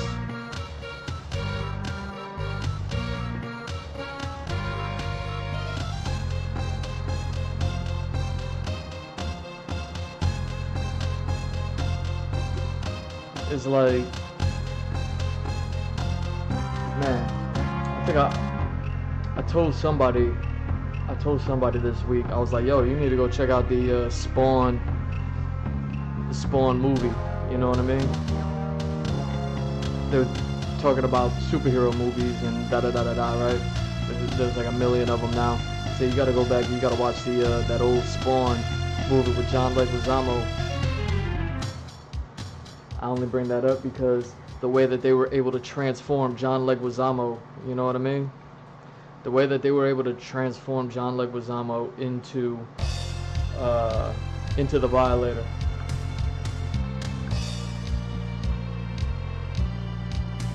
It's one of the greatest transformations in cinema history, as far as like functional prosthetics and performance goes and things like that.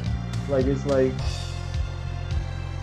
you know, prosthetic wise and all that, I imagine it's up there with like Alien and Predator.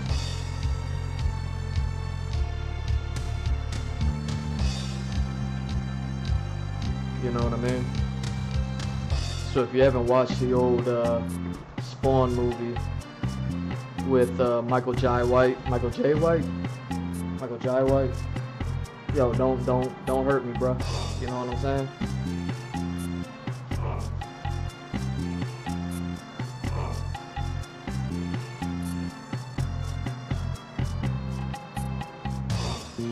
I bet that man's still ripped. I ain't seen that man in 20 years. I bet he's still ripped. I don't know what he's doing, but whatever he's doing it ripped. Don't hurt me, bro. Like Michael Jai White played Spawn, or Al Simmons, you know what I mean? And Spawn, yeah. Great movie to watch for prosthetics, actually. And really early in the effects days, because Spawn got that cape. You know what I mean? So the effects, even though it's like an old 90s movie, like you could still appreciate it. But John Leguizamo's prosthetics to become the Violator, you know what I'm saying?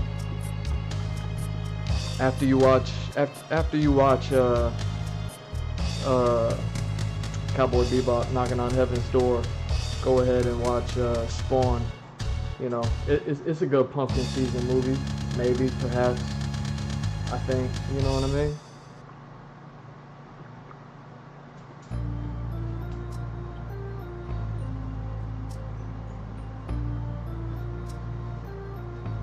But yeah, thinking about those prosthetics on John Leguizamo,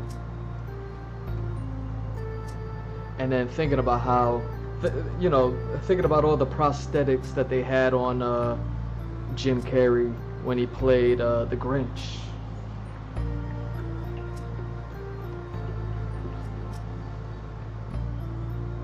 I don't know why.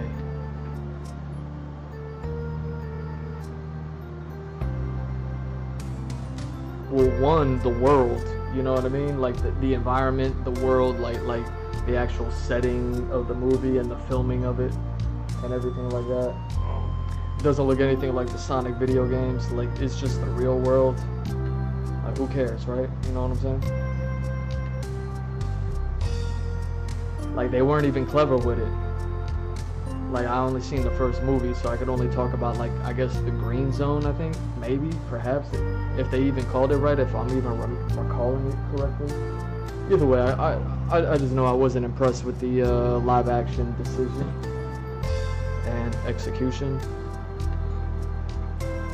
But then, you know what I mean? Like, I watched the movie for Jim Carrey, you know what I mean? And for him to not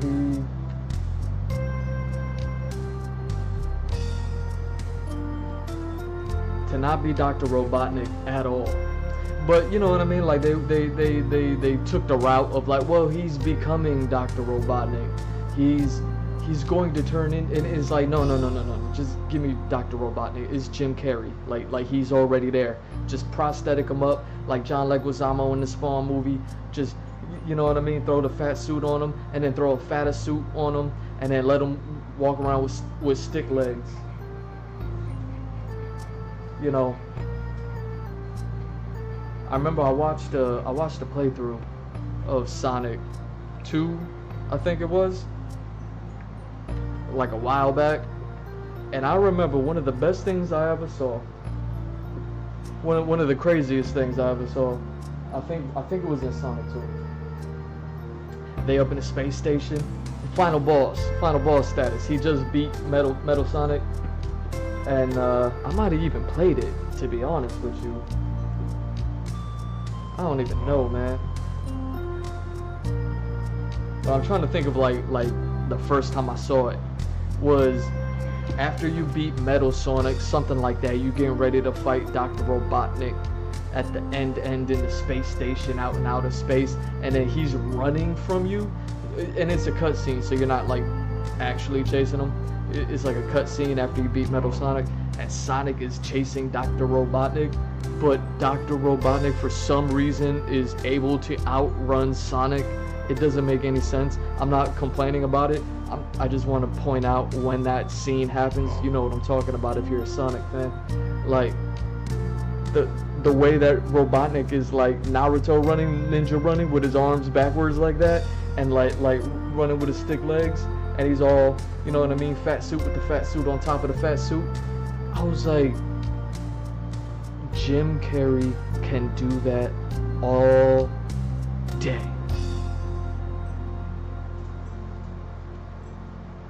That's all you had to do. That's all you had to do.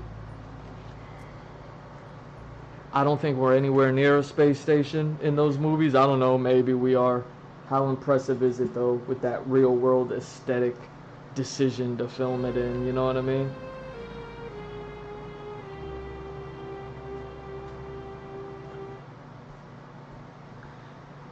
Like I remember in the commercials of the second movie with the Tails and the airplane, and there's the big Robotnik robot. I was like, okay, that's the vibe. They got the vibe a little bit. They're out in the middle of a forest. Like, okay, I didn't see the movie yet, so I can't really judge it too much, but I was like, as far as like that commercial goes, I was like, okay, the commercial there in that couple of seconds caught the vibe.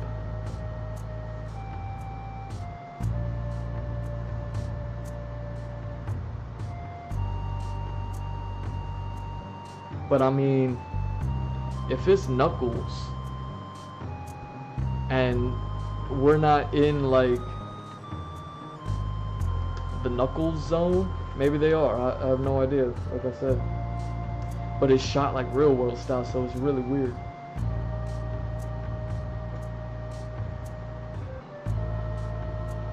I don't know.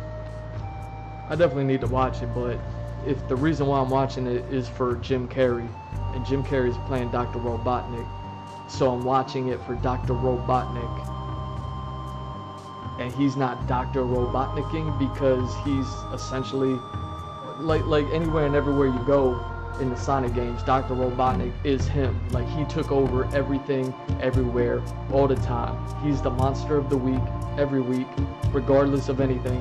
You know what I mean? Like, you know what I mean? I saw the trailers for the third movie, and you know, you got Jim Carrey. Jim Carrey got a dad.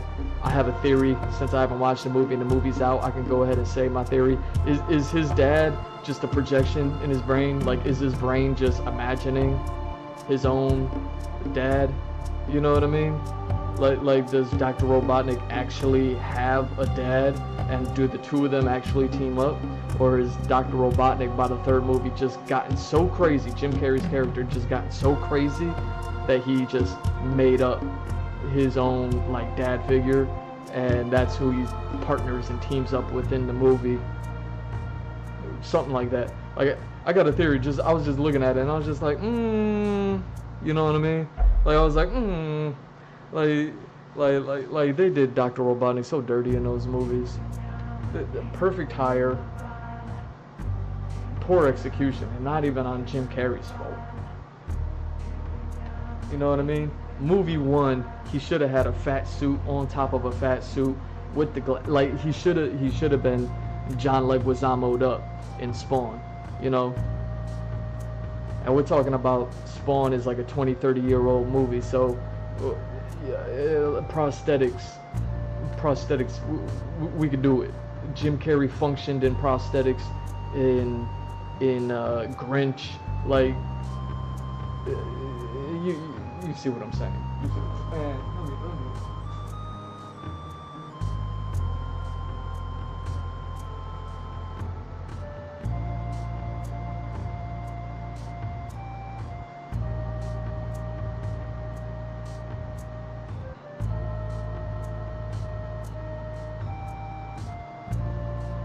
Either way, I'm saying Super Mario Brothers Z is even better.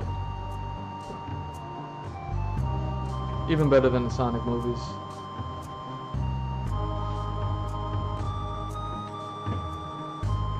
And I bet if Sega and whoever owns the movie rights, right? You know what I mean?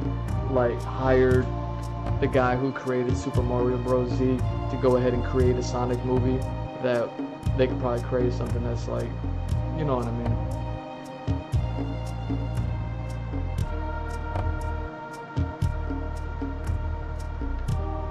Way betterer.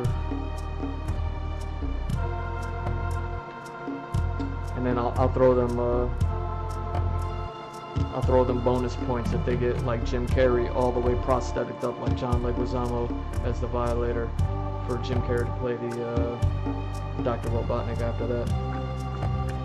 You know, that way by the second movie we can get Dr. Robotnik, Naruto running, you know what I'm saying? Somehow outrunning Sonic to the robot. Just that run animation is so hilarious. And it's perfect for Jim Carrey. He's probably ran like that before, like as the Grinch.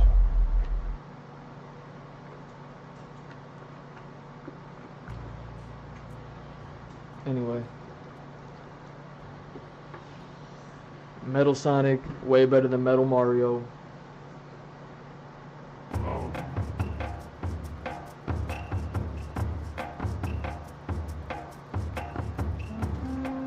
I mean, I did a deep dive on Sonic, Metal Sonic lore so much this past week. I was sitting there getting ideas myself, and that's what I mean. That's why I love this stuff. I was getting ideas myself of just like all the Metal Sonics that exist out there. They're kind of ridiculous, and you know, they're all different.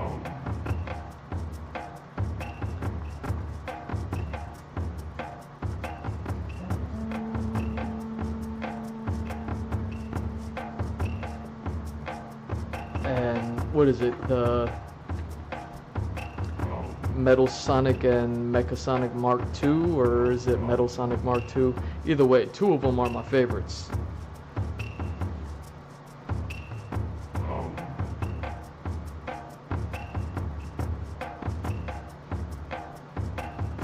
Two of them are my favorites. The whatever Sonic is in Sonic CD, I think he's the one that you race. He got like a big turbine jet body, you know what I mean? Big turbine jet engine for a body.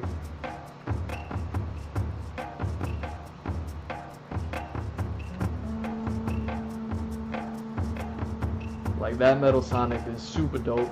And then there's the I think it's like Mecha Sonic Mark II or something like that, where he's like a little bit taller.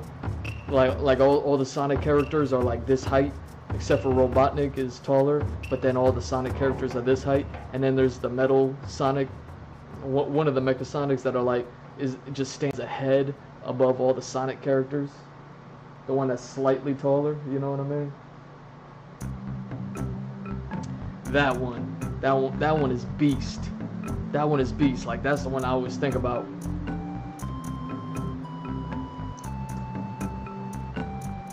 I was surprised to learn about the Sonic CD Sonic.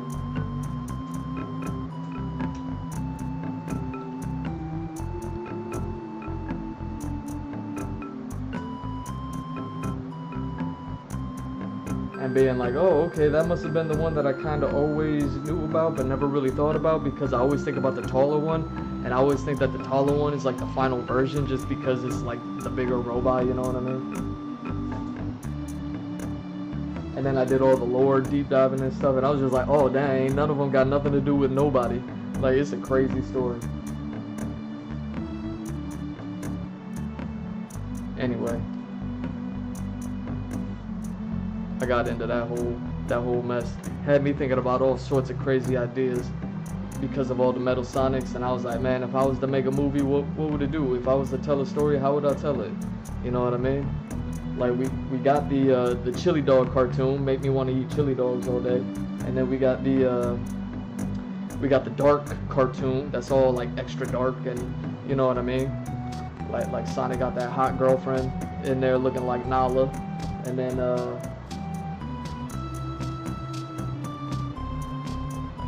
we got the Sonic Mania that had that amazing 2D animation, which I'm like, okay, why can't we make a Sonic cartoon like this? You see what I'm saying?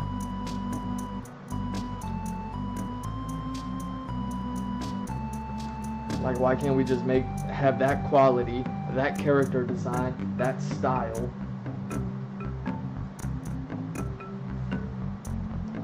And then just have all the characters in there, you know what I mean? Instead of just like a 90-second video game opening animation, you actually have like a production where like a lot of the pre-production is already done.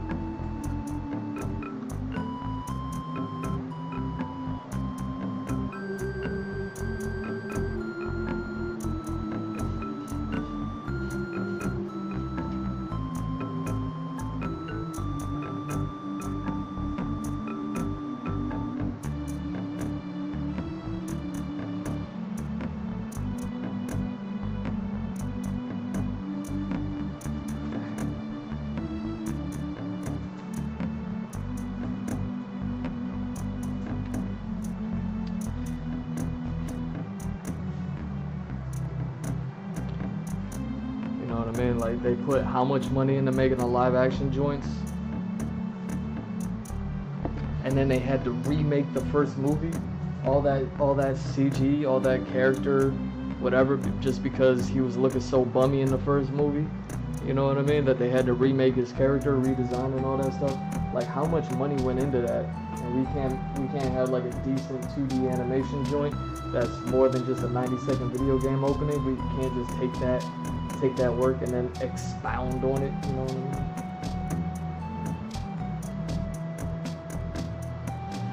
What does Metal Sonic look like in there?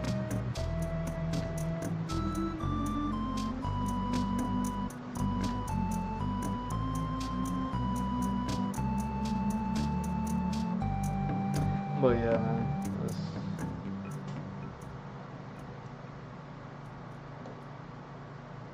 Either way, Metal Sonic for the win. I even compared them to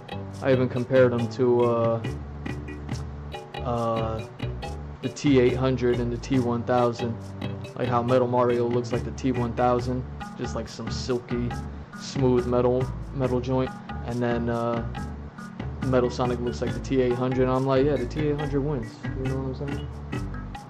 Like, Arnold Schwarzenegger wins.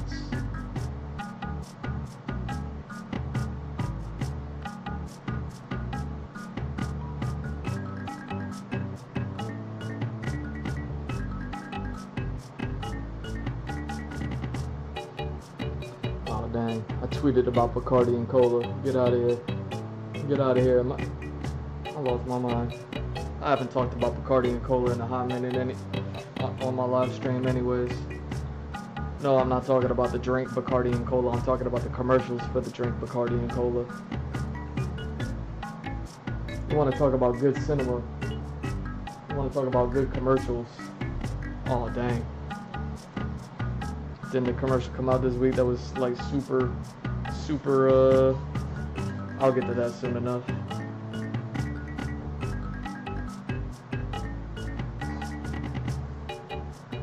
This iron getting hot.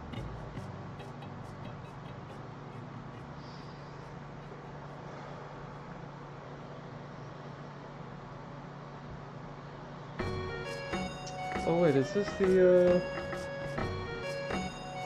oh, it sure is. Yeah, this shirt just like that shirt. This one's striped and this one's plaid. Nice.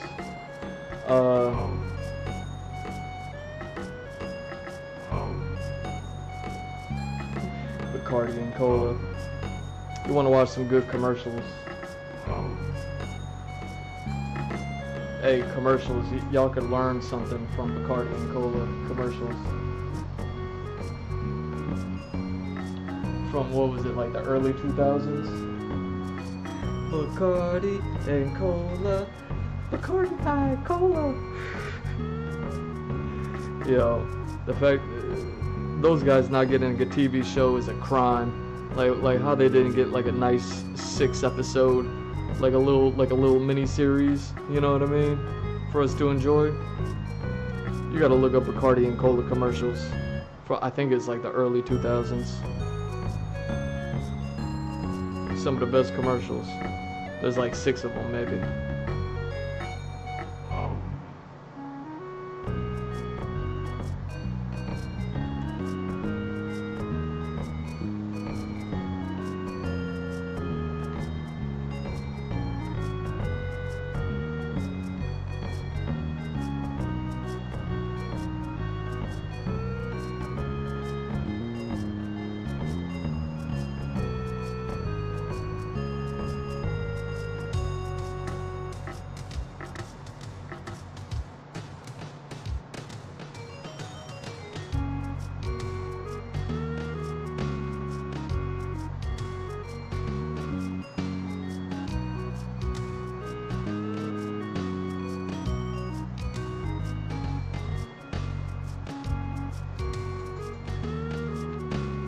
What else I got going on?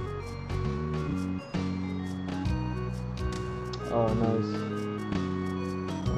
Little Steven Universe, Watermelon Steven joint.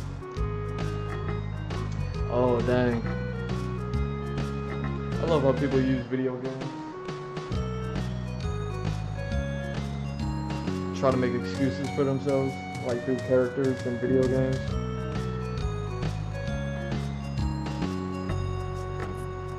Yeah,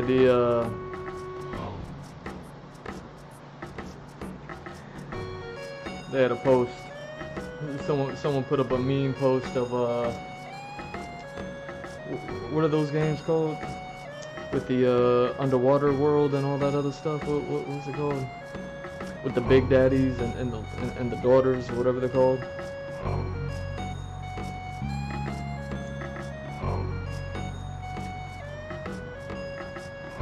What are those games called?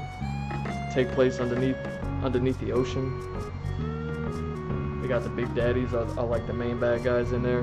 Then they got those like little girls that like inject them with needles or something like that.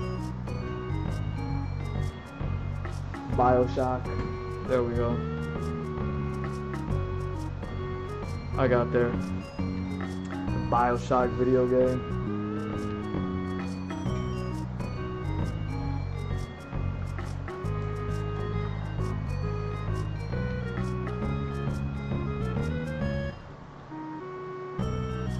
I love it when people are like trying to make excuses for themselves. They like meme posted. They're like, this is what it's like having a daughter. And then it's like a big daddy like curb stomping somebody who's like picking on one of the little girls. I'm like, aren't they the bad guys? I'm like, didn't you like take out all of the big daddies and all the little girls in the video games? Like I know that there's like little story beats here and there. I think at some point you play as a big daddy. I think at some point like you're saving the little girl. Like I get it. But also, aren't you like taking out all the big daddies in the game and killing all those little girls and like, you know what I mean, sucking their souls or something like that?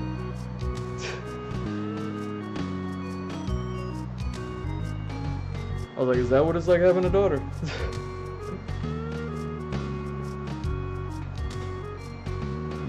Just get manhandled by a wizard. By a wizard with a shotgun, you know what I mean?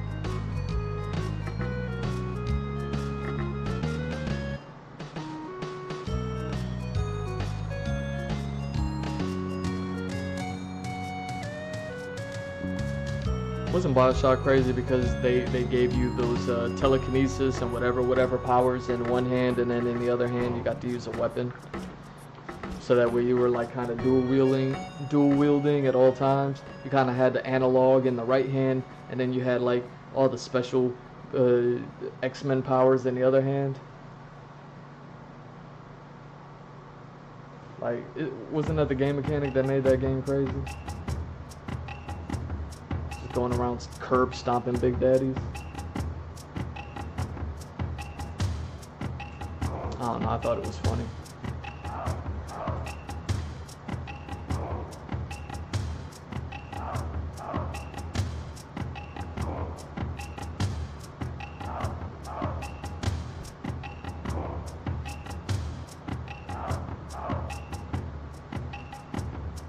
This is what it's like having a daughter. Makes me wonder, like, yo, where all the sons go? Where all the sons go in the Bioshock world? You know what I'm saying? How come there ain't no like little sons walking around? Like, why they're all daughters?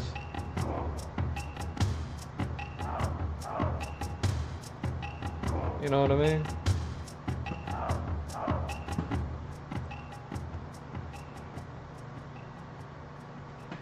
You know, cue to like maybe the game developer interview or something like that.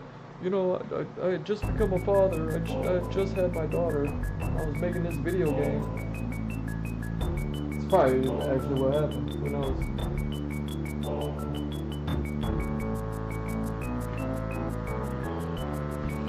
It's probably him that tweeted out, "This is what it's like having a daughter."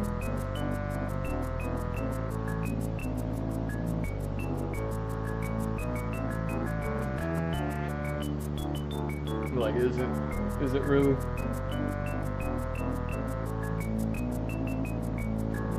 Like, aren't the big daddies like brainwashed by the daughters to like protect them or something like that? Like, I forget the story.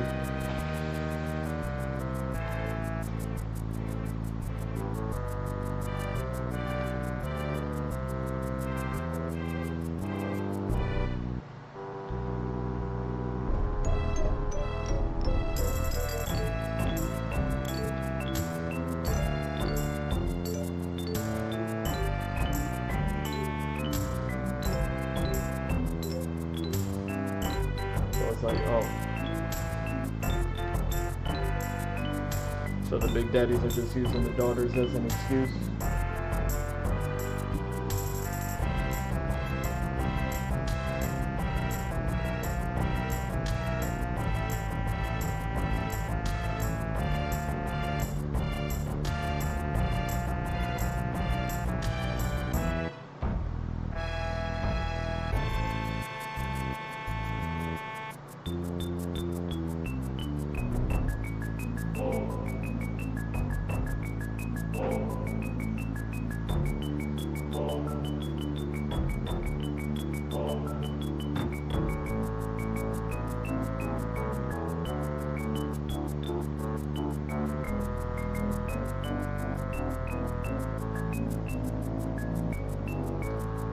What else have we got?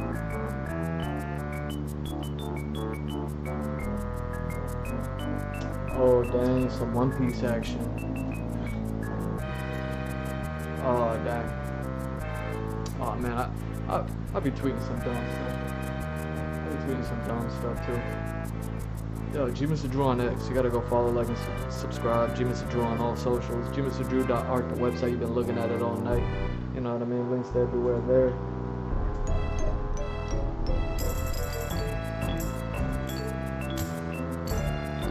If there ain't a link to it from my website, it's probably not a real link for me, and it might be like some fraud pretending to be me on some other platform that I'm not actually on. You know what I'm saying?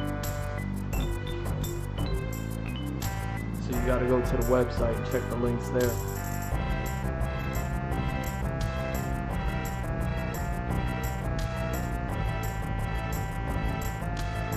Yeah.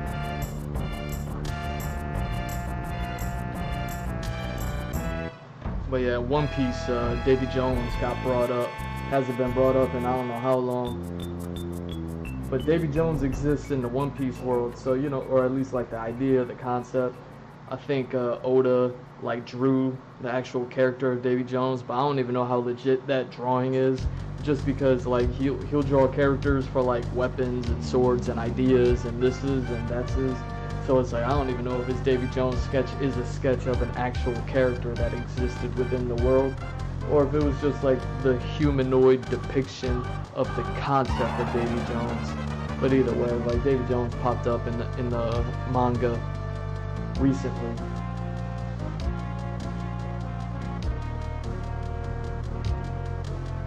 And I just made a little tweet about it. I was thinking about you know, Davy Jones' character being who Davy Jones' character is, you know, within, even outside of One Piece, you know what I mean? So you can go ahead and look it up and not even spoil it yourself, because it doesn't really veer too far in One Piece as it does from like our understanding of Davy Jones in his world. And I was just like, man, watch Davy Jones just be like some epic version of Jack the Drought. You know what I mean? Jack the Drought being like one of the three performers, whatever, all-star performers of the Kaido Pirates, the Animal Kingdom Pirates. Jack the Drought, he was like the third in command, but below King and Queen. You know, Jack took on all the minks.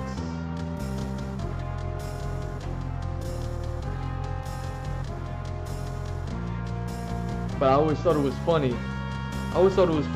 That I remember early on in One Piece when I thinking about Arlong Park, when, you know, he faces off against the fisherman, and I was just like, what happens if a fisherman eats the fruit and they can't swim? Like, what happens? And then we like kind of find out, because Jack the Drought is a fisherman and he ate a devil fruit and he got stuck in the ocean and he just sank all the way to the bottom, and he just kind of was like cold chilling because he could breathe water, but also like I don't know how he ate and survived for so long, but yeah, because he was a fisherman he could breathe underwater, so he was just stuck down there. And I was like, man, watch Davy Jones is gonna be like that. Davy Jones is gonna be a version of that, but like the way that the storytelling in One Piece works, obviously, is like Oda always like takes an idea and then like pushes it to like some epic level, and then maybe he'll even do that again and push it to an even more epic level. And I was like, if Jack the Drought was like really the only time we ever saw the fisherman being stuck at the bottom of the ocean, devil fruit eater sort of concept, then like Davy Jones seems to be this kind of, I don't want to say like super important character, but definitely like a factor within the world, you know what I mean? Especially with the recent reintroduction of like bringing up the Davy Jones name within the manga recently. It's like, okay, you know what I mean? Like if it is a real thing, it is a real person and a real character, and it's gonna be a thing, I'm over here like, yo, I bet Davy Jones is gonna have some epic devil fruit that allows him to just, he's gonna be a fisherman with the most epic devil fruit.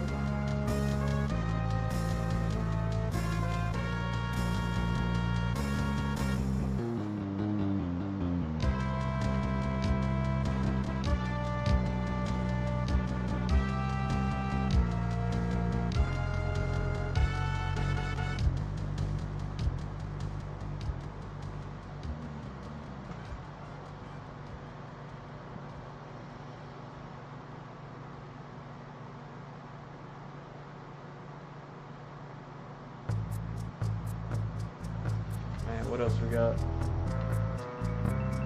Oh yeah, people be tweeting some dumb stuff that don't even make sense. I'm like, yo, did you even do your research, bro? Someone was posting about Devilman, you know, the anime, manga, whatever. Devilman, really good story about like good and evil, angels and demons, and, you know, the lightness and darkness. a little bit of a berserk theme to it, whatever. Someone made a post about how like angels look bad because they're fighting good or whatever, and then they were like, and then like the bad guys look good or something like that.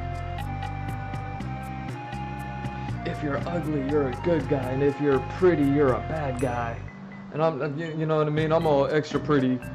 You know what I mean? I'm all extra pretty, like reading this, and I'm like, oh no. I was like, oh no, I'm evil.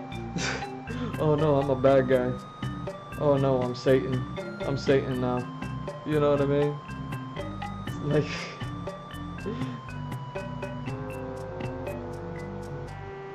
just because I'm all extra hot.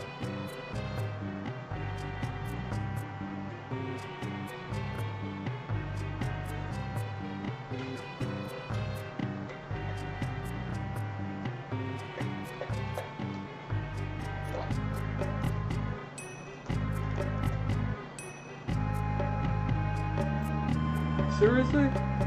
I'm out of water again. This is the last shirt. Come on. Come on. Give me a little bit. Give me a little bit. I'm sitting there, I'm like, why aren't these wrinkles coming out? Yo.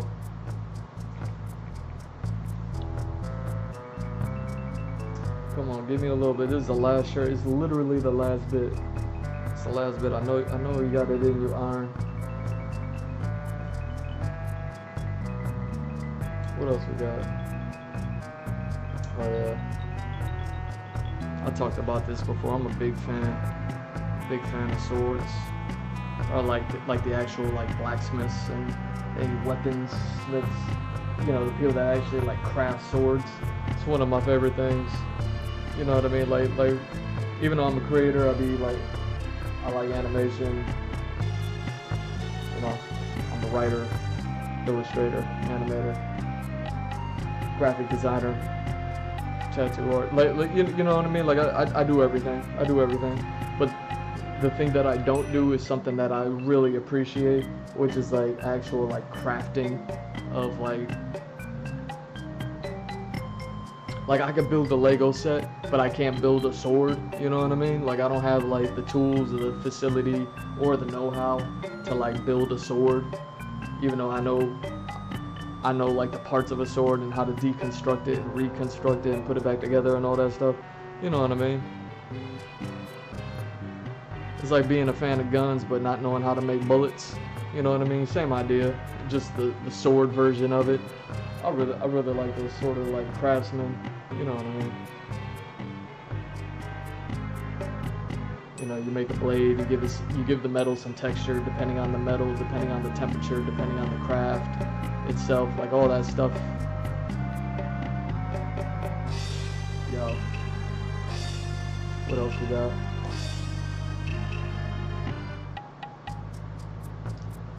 Dang, man.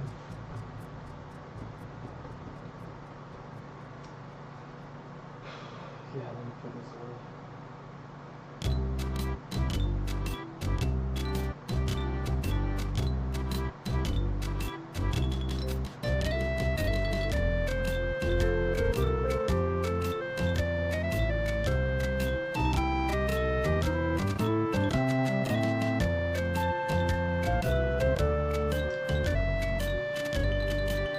See, man, when I'm on X, I just post and ghost, man. I just post and ghost.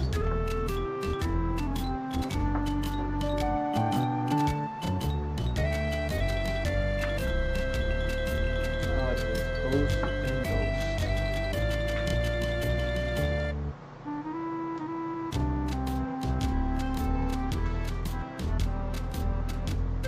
I kind of forget about these posts. You know what I mean?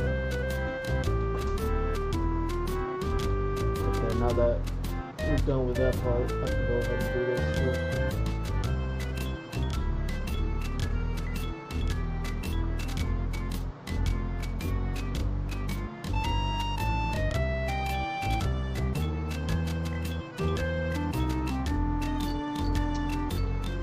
See if I can get this in there.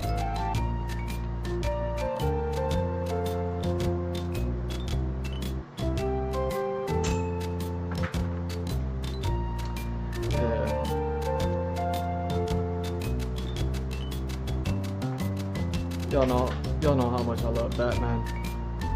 So somehow Batman always be popping up in my popping up on my feed. Must be the robots listening. You know what I mean? Shout out to the robots.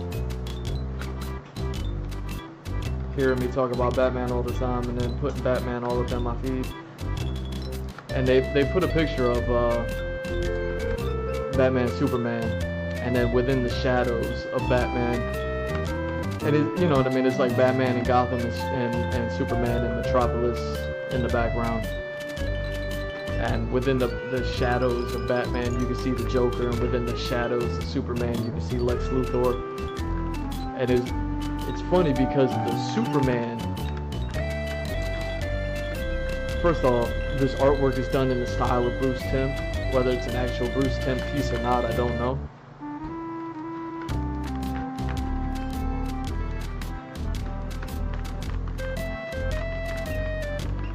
Oh, come on.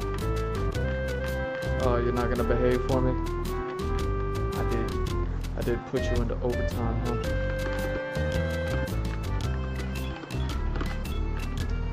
Yeah, it's done in the style of Bruce Timm.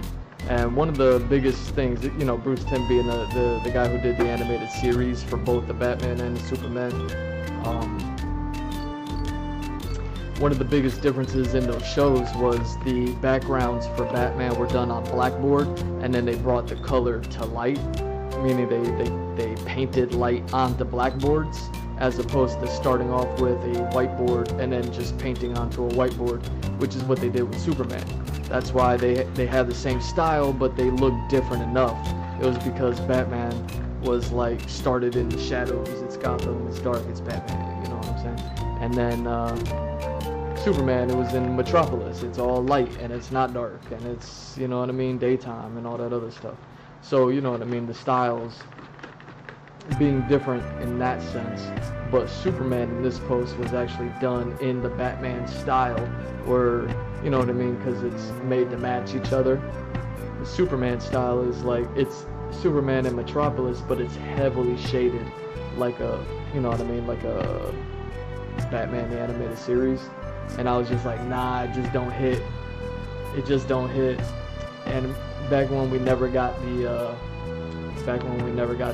Batman Spawn crossover comic, not that we haven't already had like some in like the way back past, I got those, but like one that was like more relatively new with like Greg Capullo and Todd McFarlane and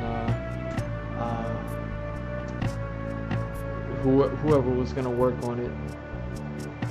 But yeah, they were gonna do a Batman Spawn, and the Batman with the Joker and the Spawn with the Violator, like the bad guy clowns, with the more darker toned superheroes, like the parallel there is just too strong, you know what I mean? And it's just way stronger than even if you try to put Superman in the Batman style.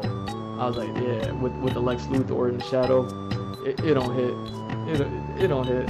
Like, I was like, I'm getting mad Batman Spawn vibes, but then I'm looking and I'm like, oh, it's Superman. You know what I mean? It's not even rock and roll Superman with you know what I mean, with the black suit and the mullet and the beard.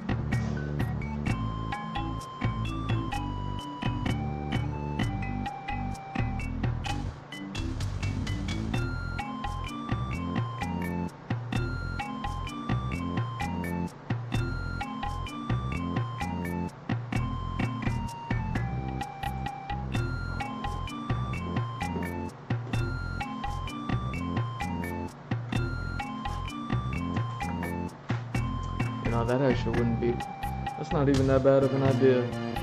Doing that whole, the Death of Superman, Bruce Timm style, but just do it in the Batman the Animated Series style, where it's the Superman Doomsday storyline, or whatever one that he dies in, because, you know, there's a few of them. And then, like, he comes back to life, and it's the black suit Superman, and he got the, that was the one, that's the only one critique I have on the Zack Snyder, you know, Superman joint. When he comes back to life, why doesn't he have a beard? Why doesn't he even have like a 5 o'clock shadow? Why is he clean shaven? Like, remember when they were doing that movie and then they had the whole like kerfuffle with Superman with the beard and the mustache because he was shooting the 007 film, so he couldn't shave the mustache, so they had to like CG the lip. I'm like, they didn't even have to do that. Just have him grow out the beard for the movie, and then, you know what I mean, and then put some hair plugs to like really fill out the beard to match the mustache, and then just have Superman come out like rock and roll Superman with his hair all grown out, and now you don't have to CG nothing. You got black suit Superman with the mullet and the beard, and you know what I mean, how it should have been. Like, why is he coming out of the grave all extra clean shaven? Like, it don't make no sense. It don't make no sense. Like, it don't make no sense. You know what I mean? Like everything about anything and everything that happened in that whole production, it is what it is. It was what it was. But you know what I'm saying? Like it was just silliness. And my whole opinion about the matter was like, they were looking at it all wrong. Why is Superman all clean shaven in that movie in the first place? Like, he has a mustache. You need to refilm with the mustache. Go refilm with the mustache. Beard him up. He should have had facial hair in the first place anyways. You know what I'm saying?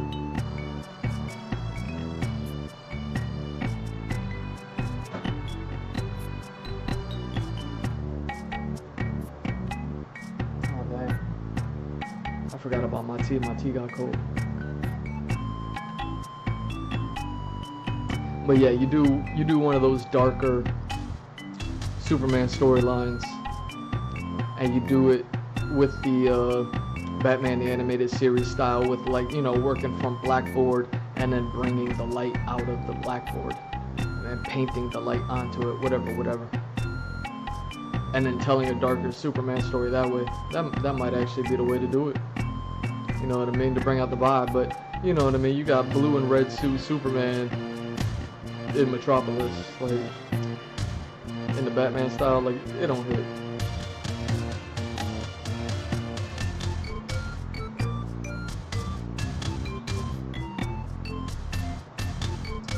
What am I doing with this thing? You gotta cover your ears.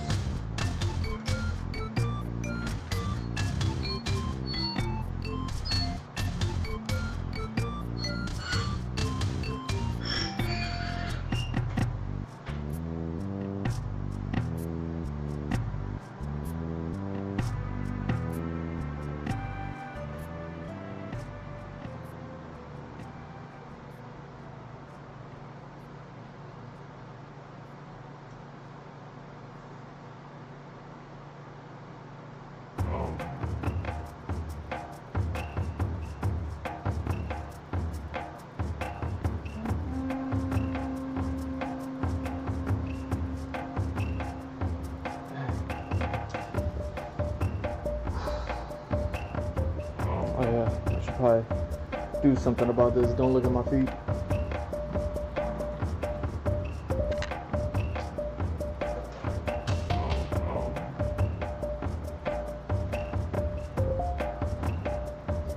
Let me see, what could I do with this? May I?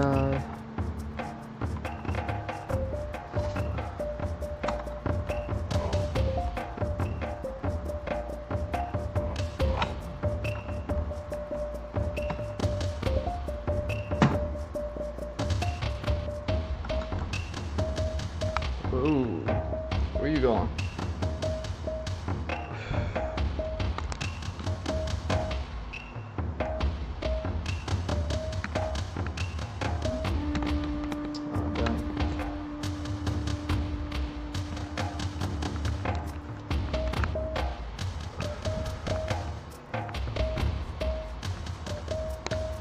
There we go.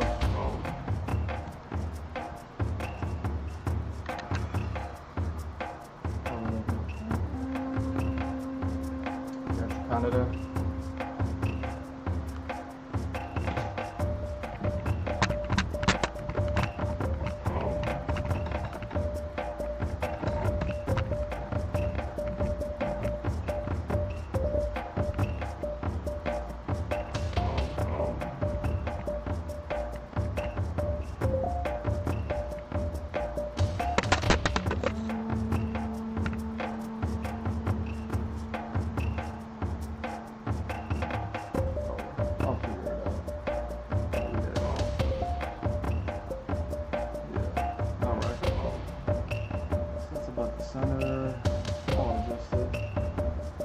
see you later. Hi, hello. You can see me. I'm in my normal. I'm in my normal flow now. You know what I mean? Look at me. I got my +5 intelligence glasses on and stuff. Don't worry about me. My hair's looking a mess. It was like I was saying at the beginning of the stream, man. I've been so busy. I was gonna start this stream like 15, 16 times before I actually did. I was gonna get started. The sun was out, everything. You know what I mean? Like I was gonna do it. I was gonna do the whole thing, and then like just one thing after another, and then an unexpected thing happened. Emergencies, writing, doing this, man. I'm actually already starting to forget the day. You know what I mean? The day's already passed me. So it is what it is. And it's only 2.5 hours.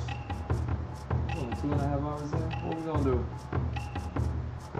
It's already bedtime. It's already bedtime for your boy.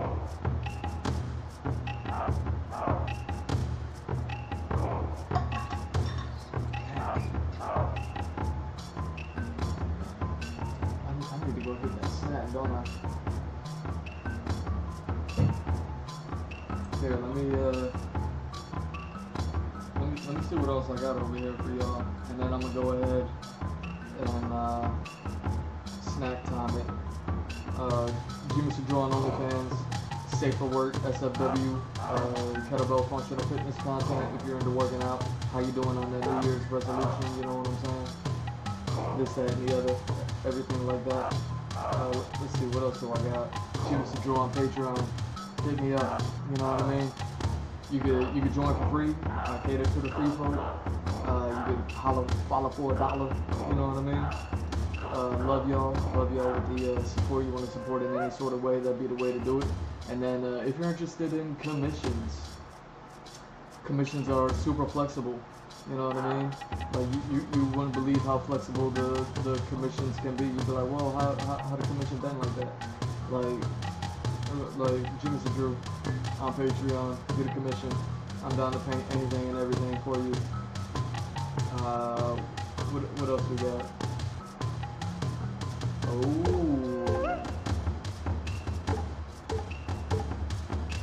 yeah, I already talked about that, right? Yeah, that was all the Sonic stuff. Oh yeah, the big commercial that happened this week. Jimmy Draw on X. You know what I'm saying? You gotta follow. I'll be tweeting stuff. I can fix the whole world. You just gotta cut me a percentage. Give me you know what I mean? Give me a slice of the pie. You gotta, you know what I mean? Give me my credit. You gotta do all that stuff. But in the meantime, I'm gonna go ahead, before I get into this, I'm gonna go grab my snack, make that real quick. You know, a couple minutes. You're watching the vibe, fast forward a couple minutes, or you know what I mean, just enjoy the wall scroll. I'm gonna grab this snack and then we're gonna go ahead and get into what, video editing, and then some drawing.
not gonna believe what happened, man.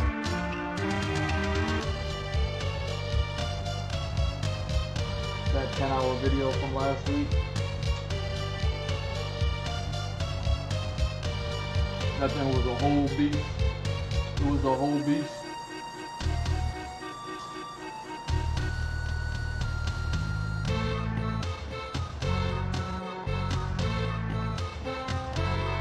I had to like figure out so many different rendering ways and tactics, and as soon as I figured it out, man, there's so many hours and stuff like that. I haven't been streaming because I've been working on, well, that and the other videos and everything like that. But I was like,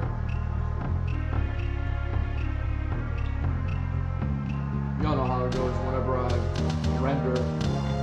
It's not a good idea to stream, so I just focused on writing. Did a little bit of sketching in my Saki sketchbook, you know what I mean? Not my regular sketchbook. You know, I save all of that for the stream. So, you know, you didn't miss out on much, but I did get a whole lot of writing done. Writing, I don't know what it is. I don't know why I gotta sit there and hit a flow with the writing.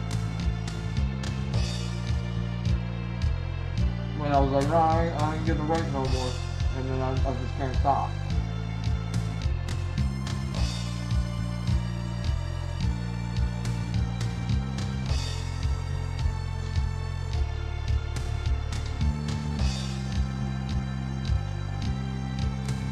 But in my side piece sketchbook, I only post those pictures in my Patreon. Be another reason to go ahead and join the Patreon, you know what I mean? Join it for free. You still get a little bit of something, you know what I mean? No reason not to join for free. For free. For free.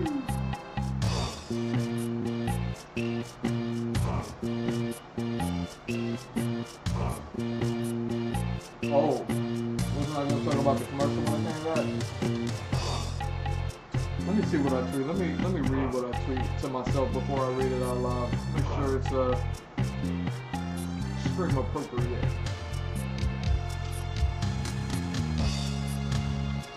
When I be on X, yo, when I be on X, I be on something else, though.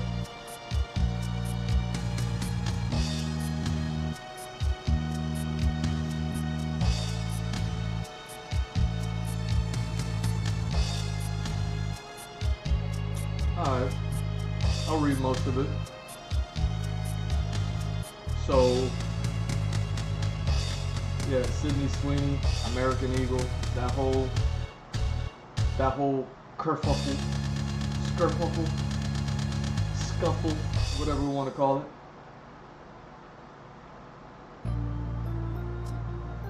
I didn't see what the big deal was.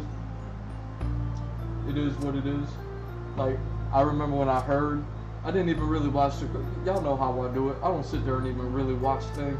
Like, I'll sit there and I'll watch Super Mario Bros. Z. Like that, I will watch. Super Mario Bros. Z. Spawn movie. You know, Cowboy Bebop knocking on heaven's door for the 20th time. I will sit and watch those. You know what I'm saying? Sydney Sweeney movie, or Sydney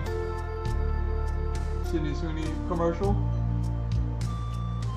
I'm listening to it. I'm not even watching it. And I remember hearing it, and I'm like, I heard it, and I was like, yo, that's kind of wild. Still, like, not that big of a deal. Apparently, it was a huge deal. Everybody made such a big deal out of it. I mean, I heard it. So I know I heard, I wasn't even looking at it, you know what I mean? I was like, Sydney Sweeney who? I don't even know who this lady is, you know what I'm saying? And yeah, basically what I said was Sydney Sweeney, American Eagle commercial needs to play the same exact script with AI color over, with every skin tone, every hair and eye color palette swapped, every single one of them. You know what I mean? Now, in here, I was being really easy with the number. I actually think the number is probably higher and well into the hundreds. But I was like, I'm estimating 64 versions of said commercial with the same exact script, just palette swap. Like if we're gonna use AI art and we're gonna celebrate AI art and we're gonna like AI art and AI art's gonna become something in the future, but we don't know what it's gonna become. But we all know that we want life to be better, and life would be so much better. I'm not gonna finish what I said over here because you know what I mean. I got language, and you know what I mean.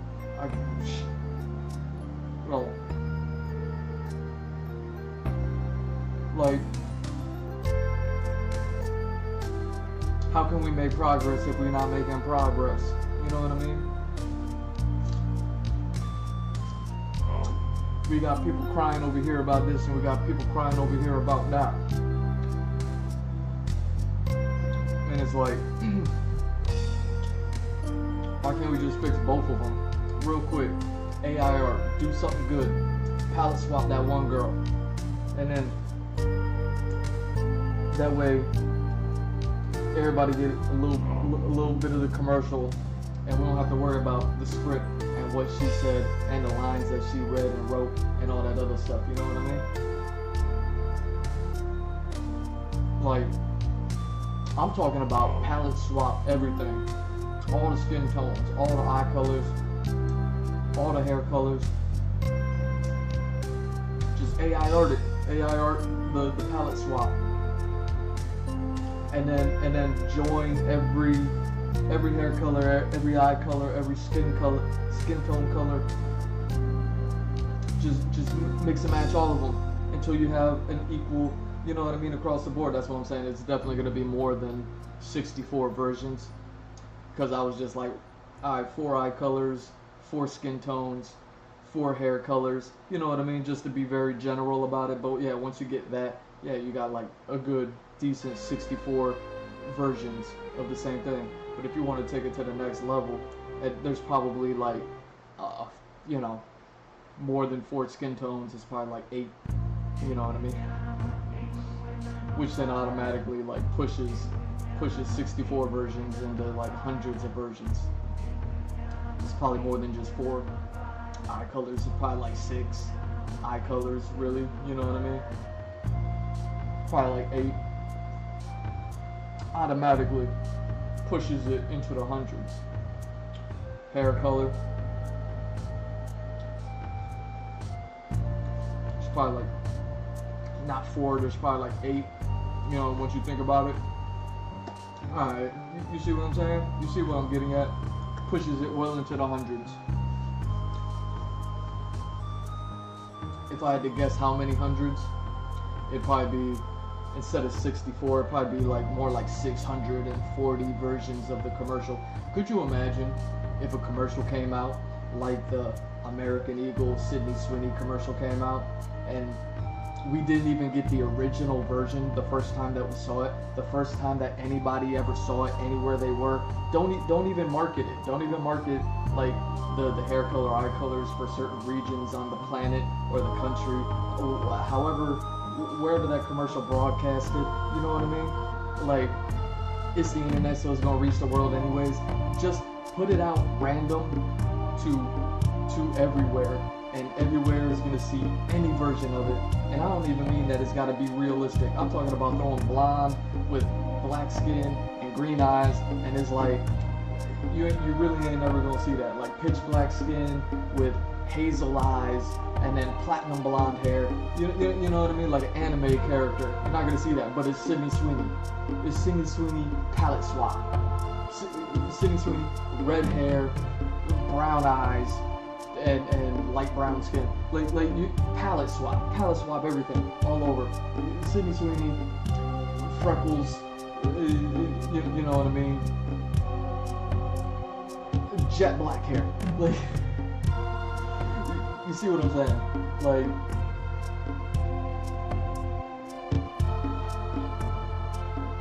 AI art would be able to take that film, because what is it, 30 seconds of a commercial?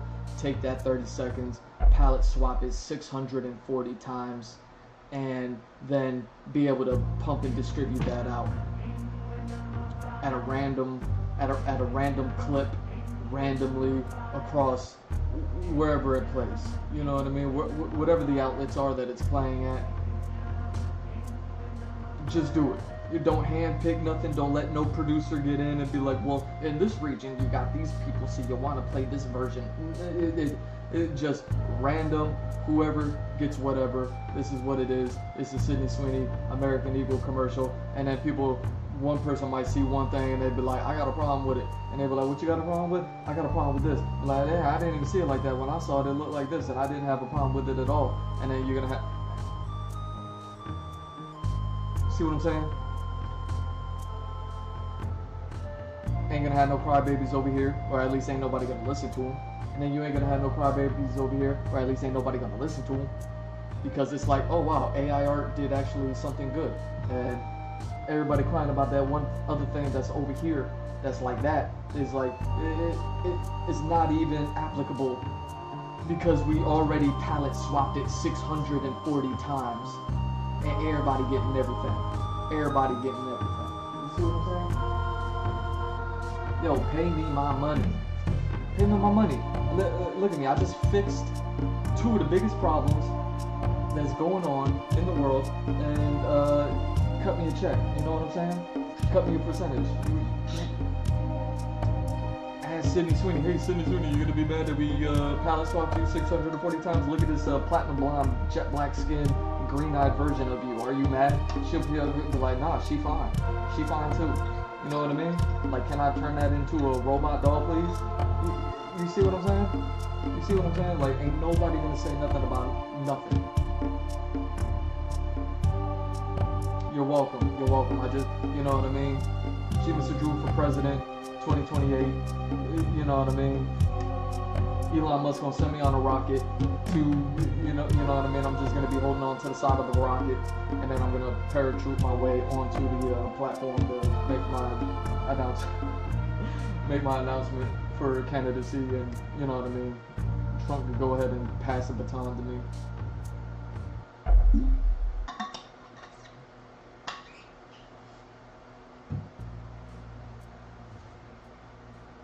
Exhausting.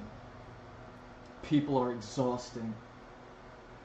People would rather sit there and cry and complain rather than fix things. You know what I mean? If you got time to talk, you got time to fix things. At the end of the day, it's like I always say. You know what I mean? This is why I deserve the job that you don't think I deserve. Is because for me, ain't never no problems. Ain't never no problems. Look at me, I'm live streaming already. I was gonna live stream 10, 15, 30 times earlier today. Didn't do it, had things to do. I'm still here, still doing this. Look at me, I'm living it. Like, yo, I'm over here. Ain't no problems, only solutions. People want to cry rather than be grateful that they could actually have an opportunity to fix something and make the world better and put smiles on everybody's faces, not just half. You know what I'm saying? Two birds with one stone, not just one bird with 1,000 stones. I'm unimpressed. Imagine how bored I am. Imagine what it must be like being me when you're like, oh my god, you could fix every problem ever. You know what I mean? Just give me the know-how. Just give me like 5 minutes of training, and then you'll get a lifetime's worth of solutions. You see what I'm saying? You're gonna tell me that people aren't gonna celebrate AI art when you're able to overcome a solution like one of the deepest, darkest problems that exists within humanity? Get out of here. What are we making it for in the first place if it isn't to make life better? Instead, all people are doing is crying about it. I gotta sit down and wonder, how do AI artists feel about all the crying that people do? Do they like it or do they not like it? You know what I mean? It's that any press is good press. So maybe AI artists, people that make a profit off of AI art, maybe they do enjoy the fact that people are crying about it, because as long as people are crying about it, people are talking about it. So as long as people are talking about it, it's within the zeitgeist and it lives. Therefore, they have a job. You see what I'm saying? So it's like, I doubt that they care that people are crying about it. Yet there are people crying about it. So it can't be all that great. Give people a reason to celebrate it. Get out of my face. Pay me my money. Cut me a percentage. You know what I mean? Vote for me.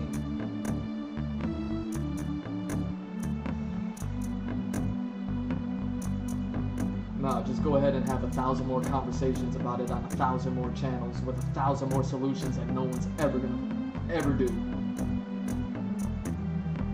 It's so boring. I'm unimpressed. What else did I vote? Or what else did I say? Oh yeah, Smiling Batman. I posted about Smiling Batman a couple times. It's not my first time saying it. Smiling Batman is my favorite Batman. Anytime Batman's smiling, I'm like, bet. You know what I mean? Best Batman. I don't even need to know the picture. I don't need to know the artist. I don't even care. I'm just like, oh, Batman smiling, great. You know what I mean? Now, granted, the pictures that I saw with Batman smiling this week was him with Catwoman. Even the cat smiling in this picture. You gotta follow GMF on X. GMF on X. Follow, like, subscribe, all that good stuff. You know what I mean? Thank you.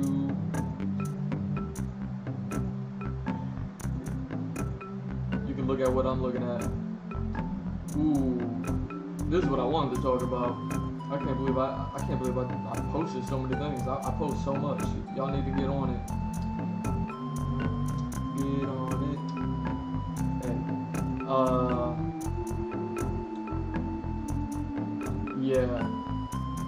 So a couple of weeks ago, I posted about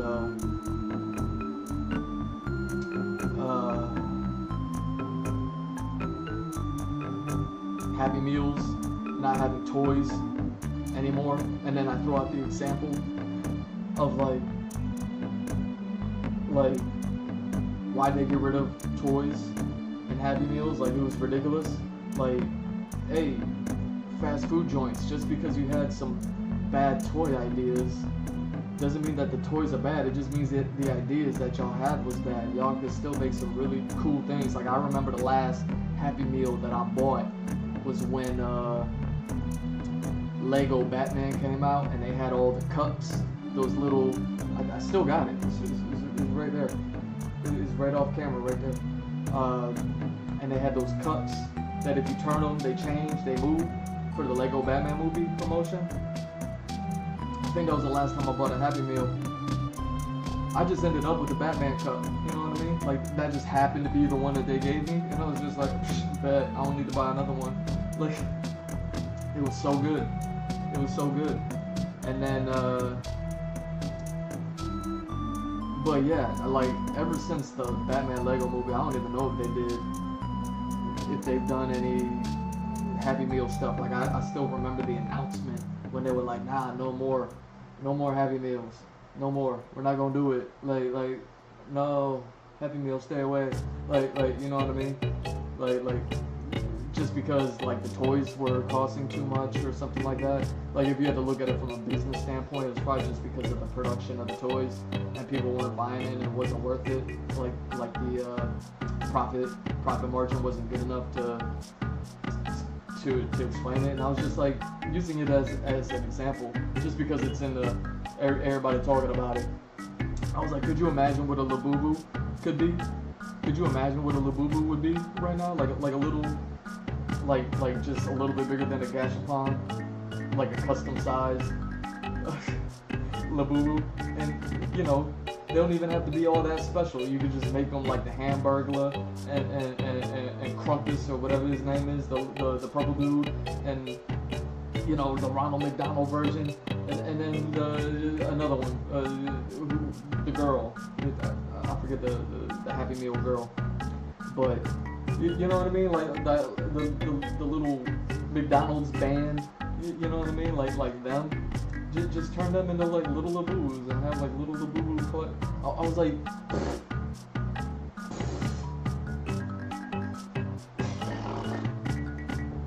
you know what I'm saying?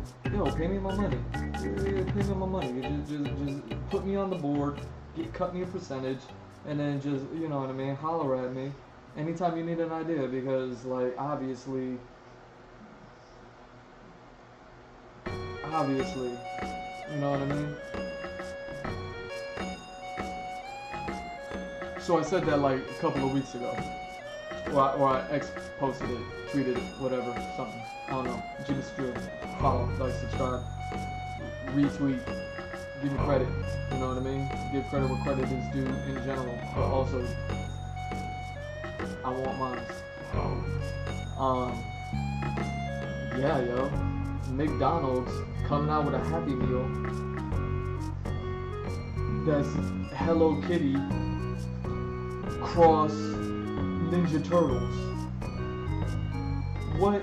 Like, first of all, the one thing my first thought was, man, Ninja Turtles would do anything. But then I was also like, but wait a second, it's McDonald's and it's Hello Kitty and it's Happy Meals, and I was like,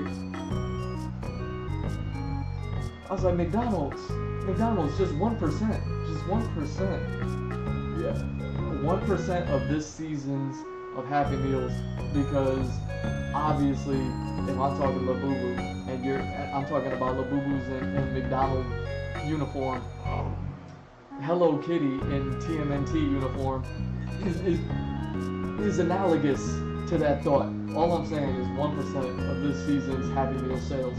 You know what I mean? And I'll give you the next great idea. How about that?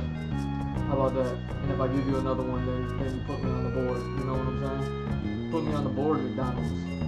You know what I mean? I'm over here taking two birds out with one stone. Like, come on. Have y'all seen? Have y'all seen? Yo, Hello Kitty cross Ninja Turtles. I already had my opinion about Hello Kitty. Like, one, I don't know anything about Hello Kitty. You know what I mean? I think I watched like the Netflix documentary series, and they talked about toys, where they did talk about Ninja.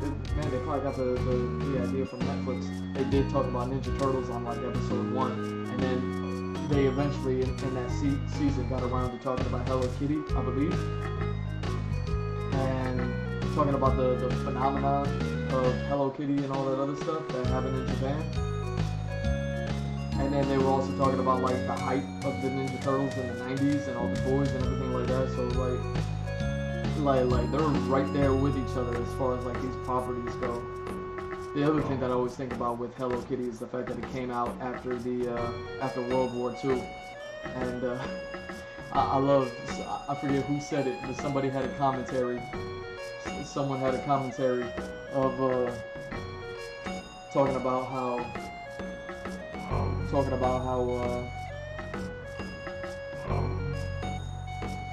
like Hello Kitty was something like Japan's attack on America with cuteness, because like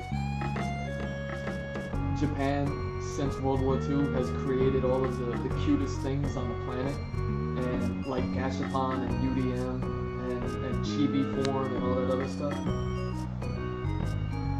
like Hello Kitty.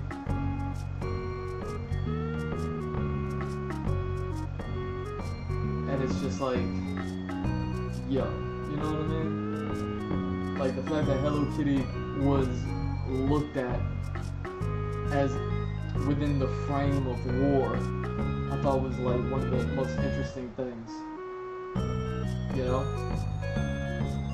And she is a phenomenon. Hello Kitty is a phenomenon. It's Japan's Barbie, you know what I mean?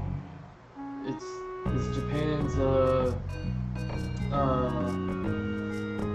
what's that one girl's name? Betty Boop, that turned into Barbie. You know what I mean? So So I was just like, yo, Hello Kitty and Ninja Turtles, like, and McDonald's, like the three of them came together. You know what I mean? Like, if you were ever gonna form Voltron, like, and what is it's 12? It's 12 of them figures. It's not just like 4 or 6. You know what I mean? I had my Labubu idea. I was just like, yeah, you know, you can put together like 4 of them. I guess you could dress one up like a hamburger. I guess, you know what I mean? One of them in like a fish suit, like for the fried fish. I don't know. You know what I'm saying? But I was like, yo, 12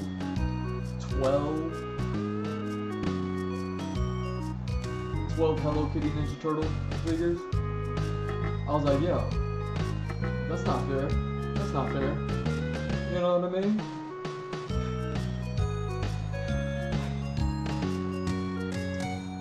I don't know.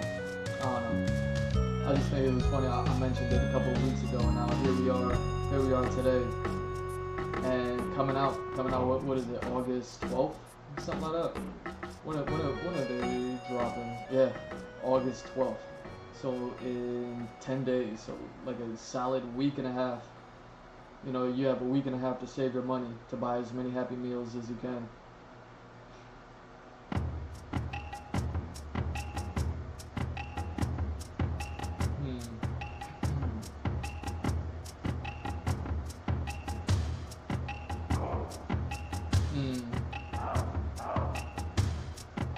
Yeah, another thing I tweeted. Yo, I saw Sephiroth was trending, so I had to see what's up. And then I saw someone tweet about Lucretia,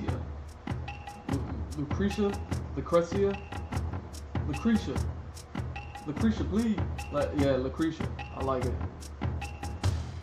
Why does everybody say Lucretia? It's Lucretia. Lucretia, girl.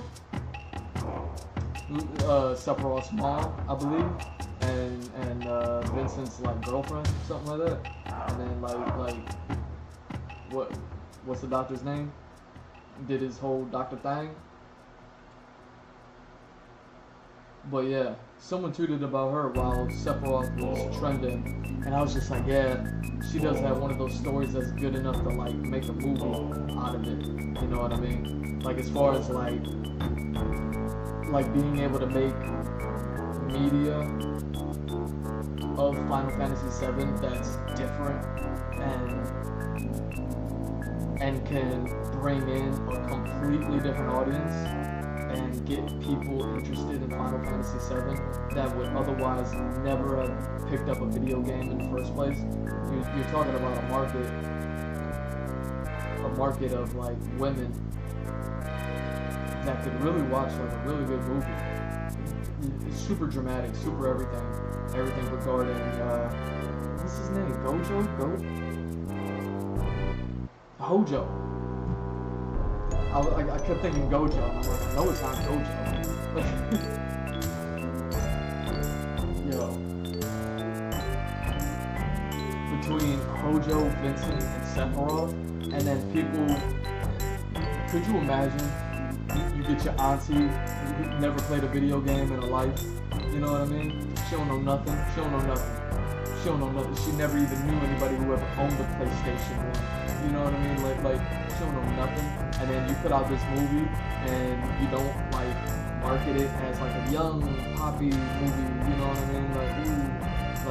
Like you just market it as like this dramatic movie of like drama and the relationship of this woman with men in general, and then having a baby, and you know what I mean. So you have the whole older guy, same guy age, having a baby. So now you have a young guy, and then could you imagine she watches that movie and she's like, oh my god, I can't believe, and she's talking about Lucretia all this time, and then like here you are, you're the nephew, you're the niece. And then you gotta break it to them and be like, yo, you know, her baby. She's like, Sephiroth, oh my gosh, it's such a cute baby. Like, I can't believe they did that. Like whatever they do, you know what I mean? Whatever, you get to see baby Sephiroth. Come on. Like, you know what I mean? He got like one little, like silver curl just as a baby. Like, Is Sephiroth born with the cat eyes? Yo, could you imagine?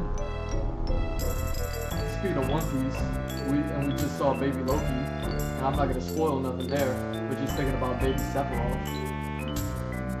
You think he was born with the cat eyes? With the one silver curl as a baby? Yo, hey. Anyway, you get to see little baby Sephiroth. Your auntie should be like, oh my god, little baby Sephiroth. I can't believe. Oh god, he's evil. You know what I mean? How could he?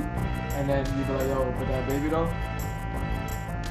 check this out. And then you get to show, you know what I mean? Then you bring them into the video game world and be like, this is, and then you see what I'm saying?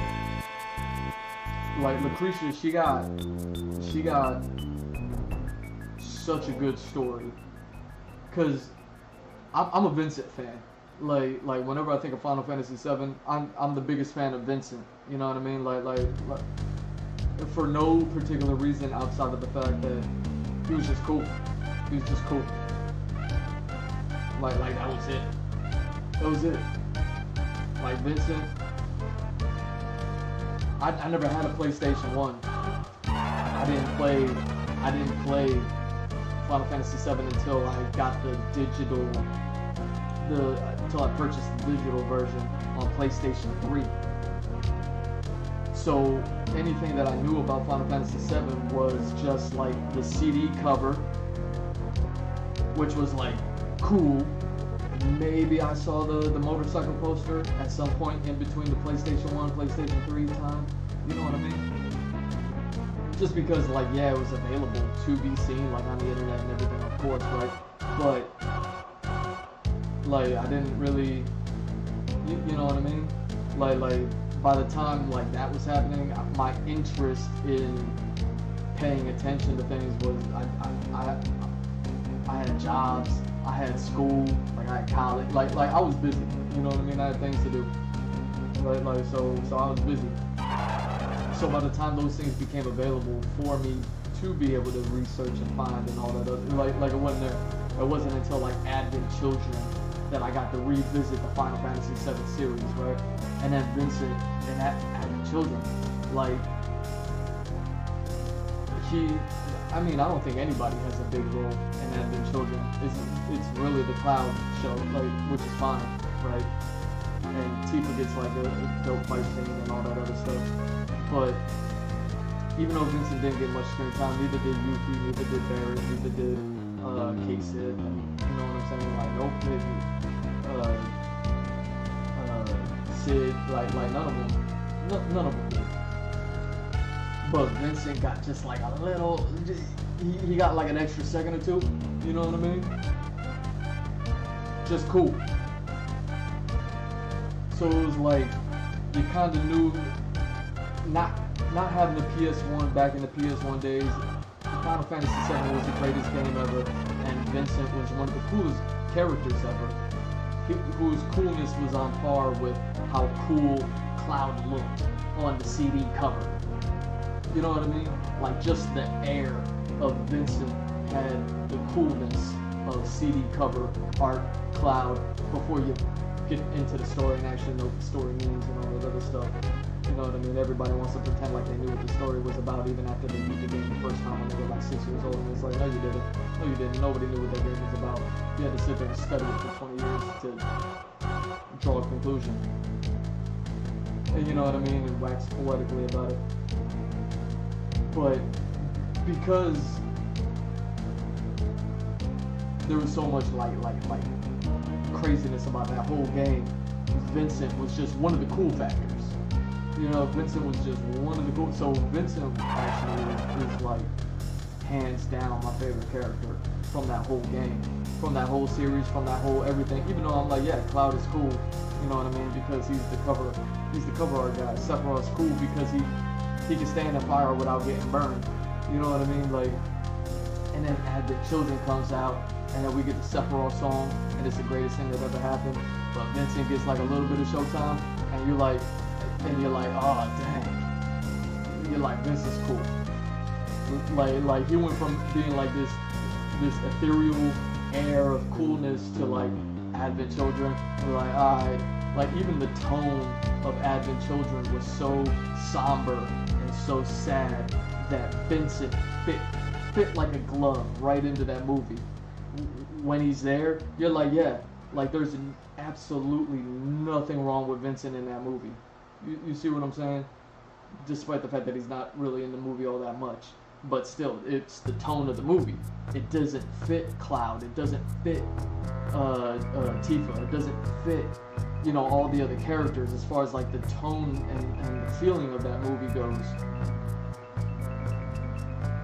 But it fit. Vincent. And Vincent is still cool. And he's still cool fitting in that somber tone of cinema. So Lucretia having her story with Hojo and Vincent, and then Sephiroth, like, yeah, it was just one of my tweets. I was just like, yeah, you know what? If you wanted to do something random that's still Final Fantasy VII related, and you don't have to include Cloud. You don't really have to include Sephiroth all too much outside of the fact that he's just a baby. You just get like a nice cat-eyed, silver, curly-haired baby. You're like, why is his hair already turning white? You know what I mean? Stuff like that. Either way. Man, what else did I... Yo, why do I tweet so much?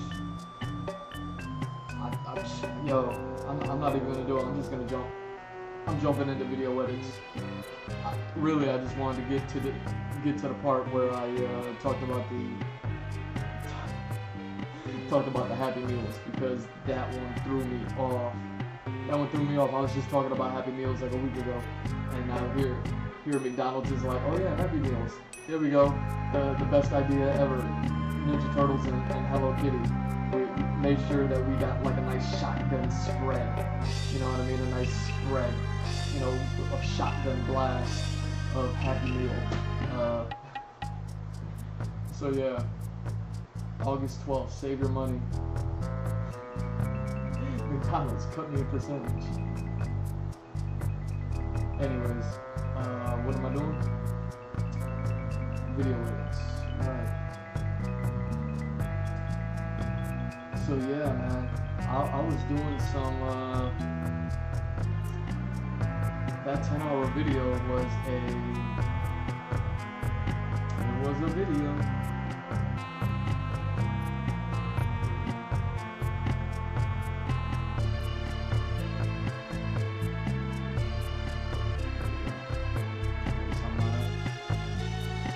Yeah, that 10-hour video was a video, yo. And yeah, that was the reason why I wasn't streaming this week. It's just because trying to render 10 hours within a time limit, within a time frame, and all that stuff. You know what I'm saying? Like, yo, my voice is out of shot. Look at me thugging it out with y'all. At midnight, coming up on midnight. Just now, about to finally get into some video rendering.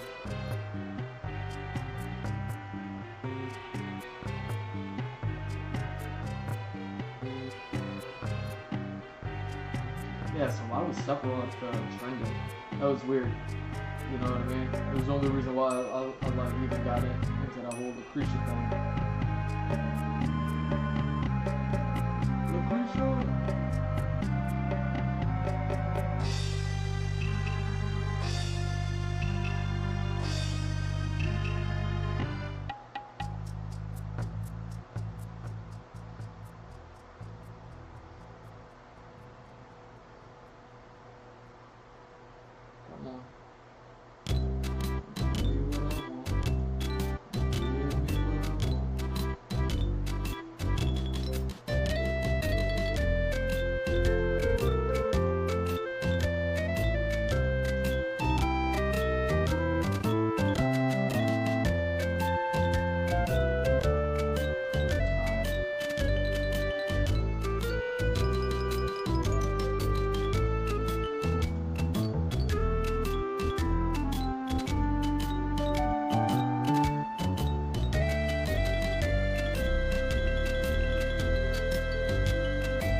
crazy because I was working on this tribute piece. I got a whole bunch of not 9-10 hour long videos, but still some more than 3 hour long videos that I'm gonna be rendering. So who knows what's gonna be happening this coming up week as far as like streaming and rendering videos goes and all that other stuff.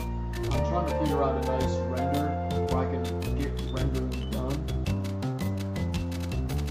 adequately while streaming. So that's what I've been doing lately, is just really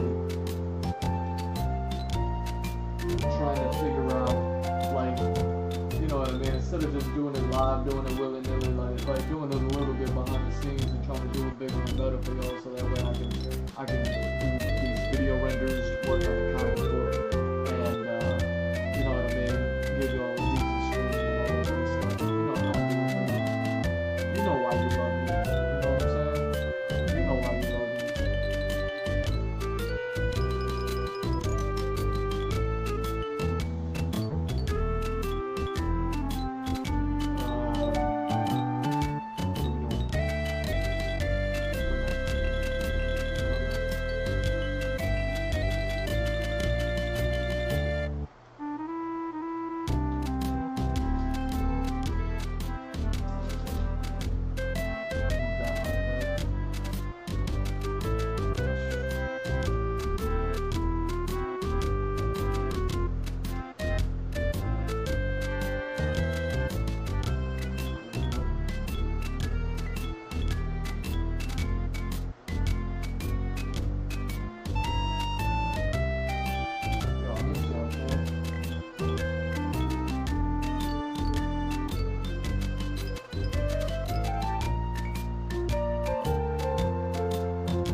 Tribute piece videos, kind of like the Gohan video, is that it's all one.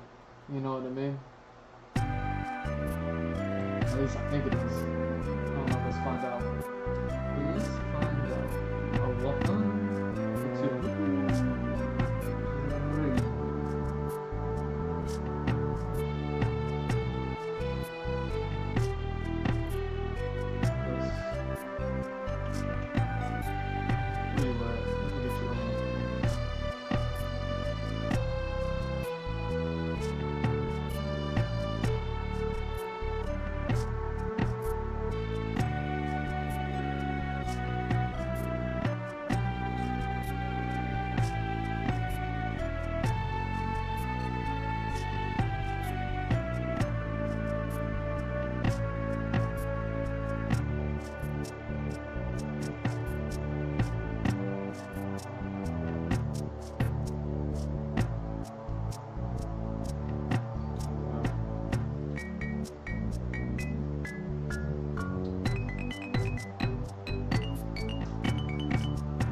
Probably like, yo, this paper's super wet. I gotta, you know what I'm saying? Because it's so wet.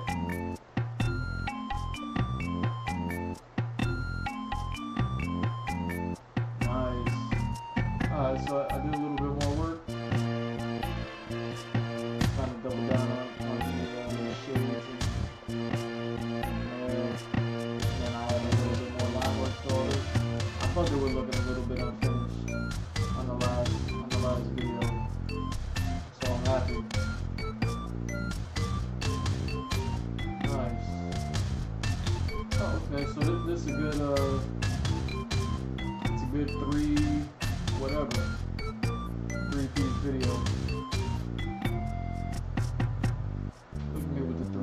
video.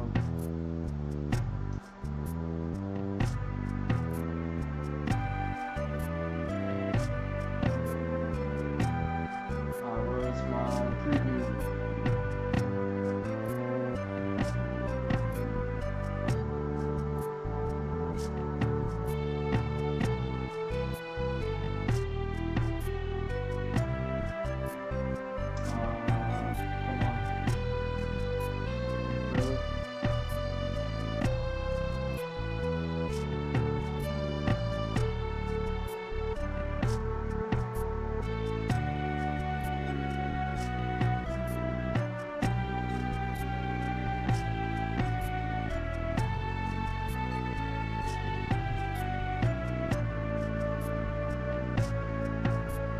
Why is it not giving me the preview anymore? Let's go.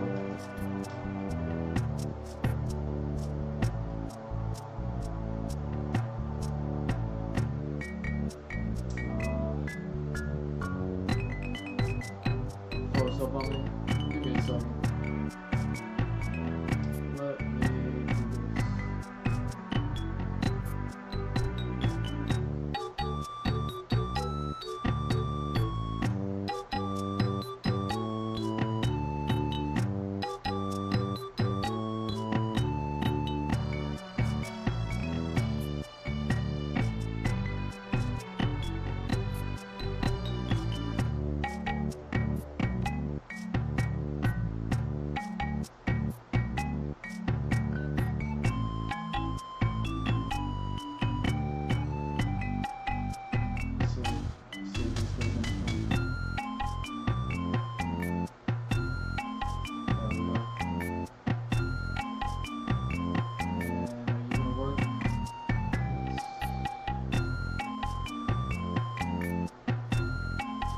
This is what I want to do. I want to cut this part out.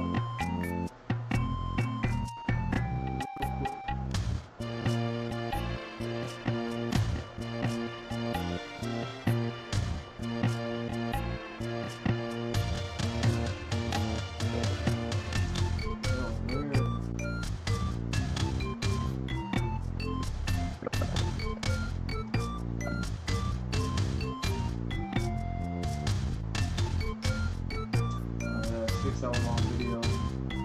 Yeah, you see how the audio's not popping up? For me either.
sit here and have to listen to it, you know what I mean?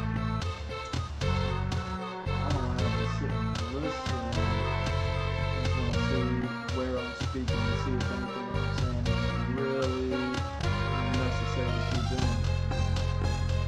But as you can see, the audio still isn't popping up for me.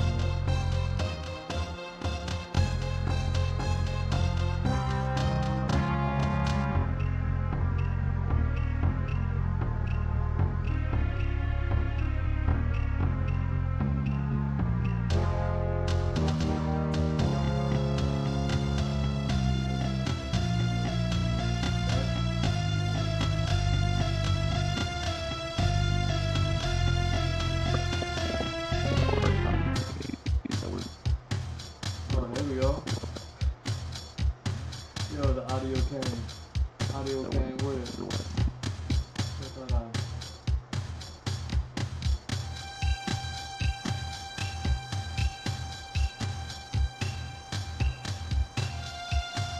I wouldn't be able to publish the stream. I figure I'd keep it at a decent black and gray, just shading, even though, you know, it's not black and gray, it's blue and blue.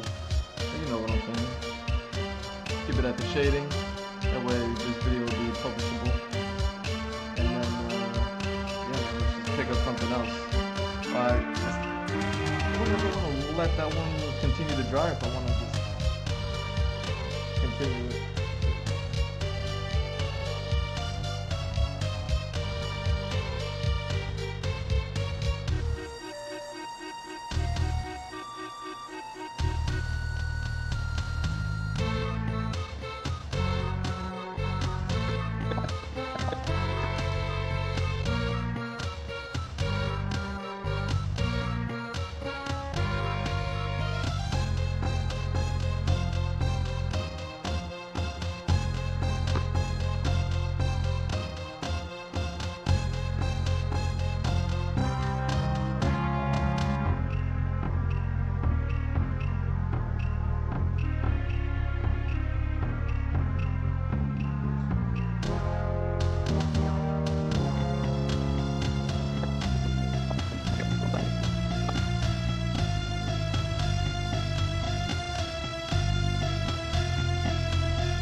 Just as messy now as it is then. Look at that.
So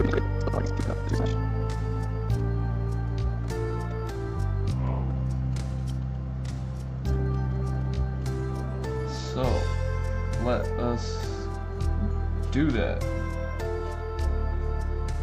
Forgetting what color I used for this next spot right here. Kinda hope it was this one.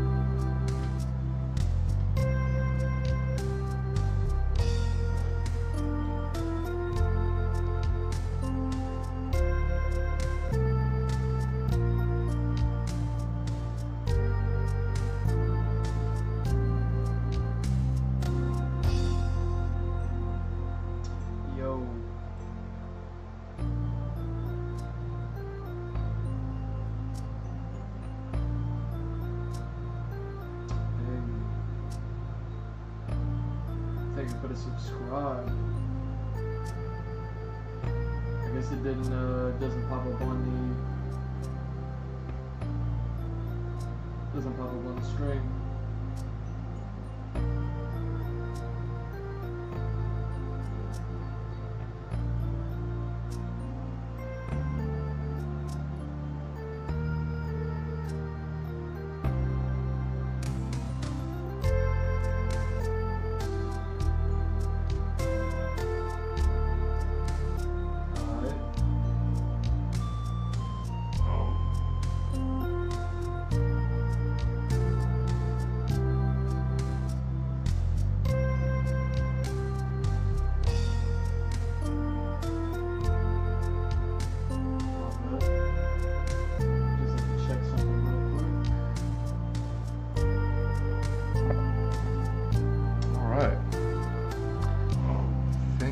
Crossed, it was this one.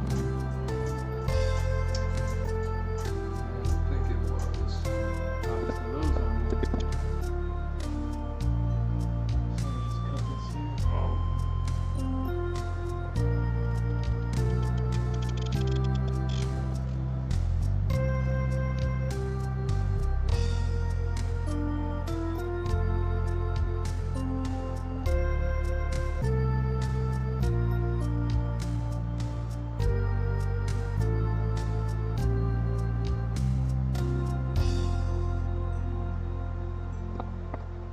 Fingers crossed it would. Alright, let's just go. Nothing. Oop. Oh man, I haven't even applied.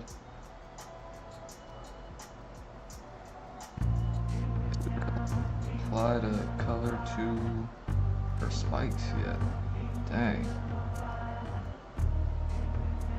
I'm gonna have to do it.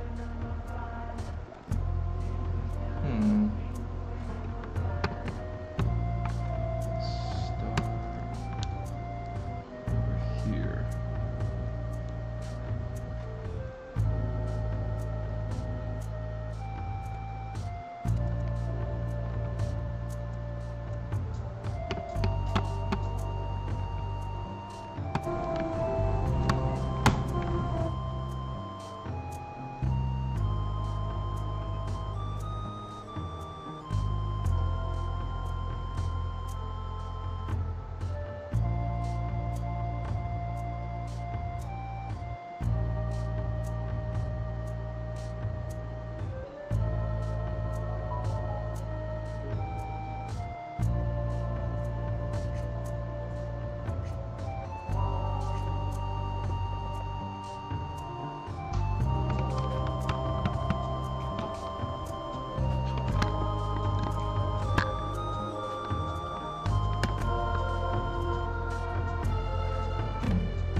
Getting a whole bunch of ketchup in here.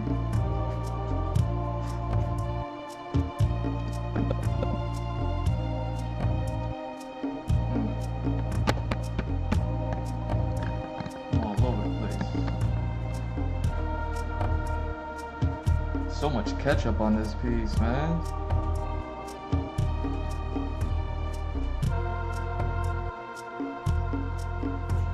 Look at my hair jumping on the paper.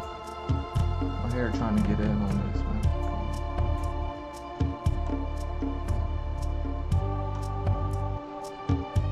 Oh, dang.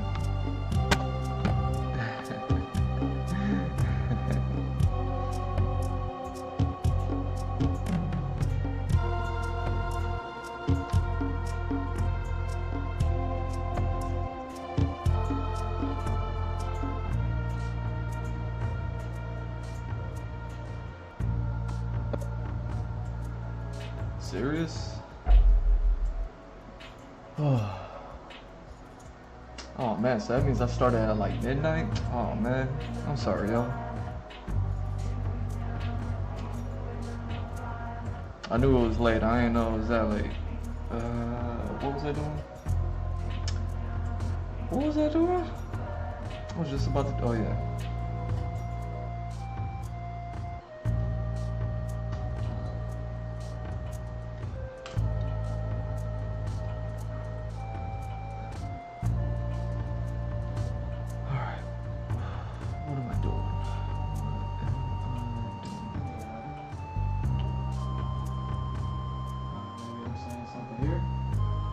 Is this the part where I talk about a bunch of french fries? Or no?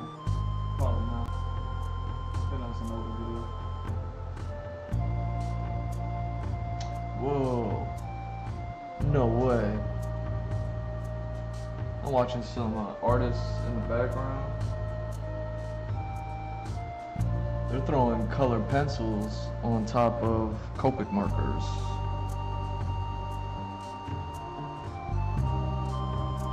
I guess that's why they were, I don't think you could hear it, but I think that's why they were talking about letting it dry. And I was like, whatever would they want to wait for the markers to dry for?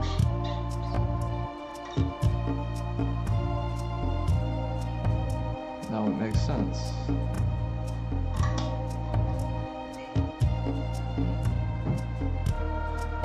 I remember a long time ago, before I started inking and working with ink, and I was only working with pencils and stuff like that. So I was like working with color pencils a lot.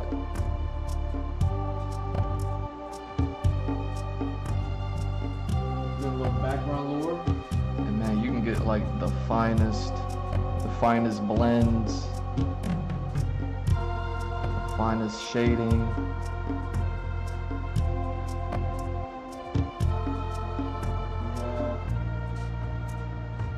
My shades used to be crazy with the color pencils. It just takes forever to do it. I had to find a better way. You know what I mean? The to sharpest edges.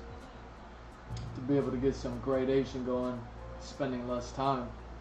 Markers didn't help. Watercolors helped.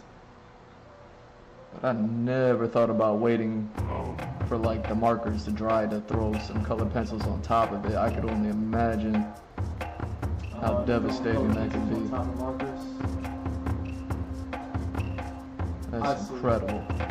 Yeah, you can get a base with the markers And there's so many more colors in color pencils. I mean, there's a whole bunch of colors with Copic markers now than there used to be like a long time ago, but like I said, man, that blending, you could blend. Talk a little something. You could blend to your heart's content. I'm still just laying the base colors down. It's gonna make it so much easier and faster when I start laying down the markers and inks. And then usually I would just throw acrylics on top of that.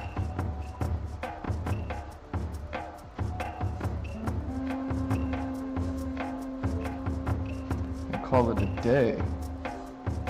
But if I can do markers, inks, colored pencil, oh my god. This is a video. Like if I see a place that needs it, maybe I'll do that. I'm talking about putting colored pencils on top of the markers. When was the last time I broke out the pencils on the stream? think it was that We're All Monsters. Gang of color pencils right there, and they just sitting there. Yeah, And that was only because I. I'm gonna keep this in there. How about that?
Yeah, they just said what I was saying. Get fine edges.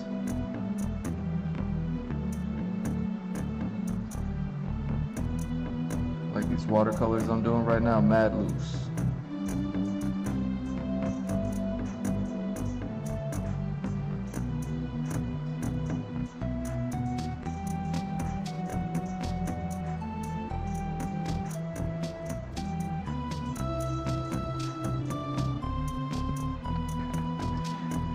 I'm just watching myself paint over here. I didn't know what this was gonna look like. Because I'm thinking about the end result and then like all the layering that went on. It's a good base. This is gonna be like the first layer I put on this, and then I'm Yeah, gonna how put on the crazy second it layer gets. real quick. You know what I mean? When you're layering stuff, the first layer is always so weak. Like I later. mean, it's strong, but it's weak. You know what I mean? It's important. It's important to get right, even though it looks weird.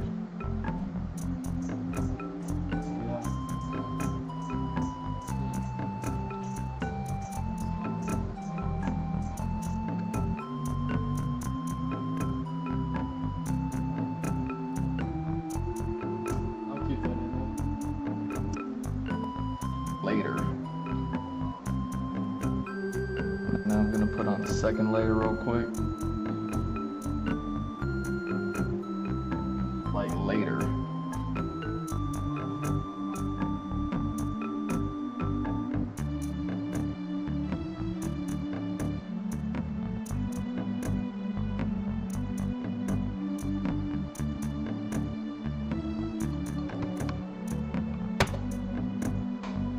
Woo! Oh, dang. There we go. Hey, I'm back. I must have just sneezed or something.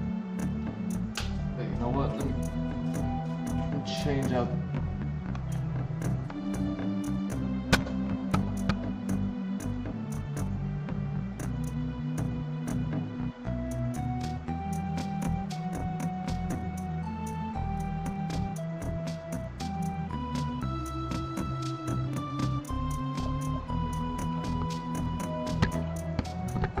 Oops.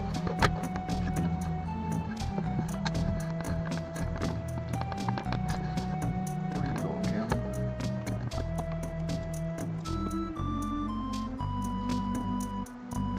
Oh.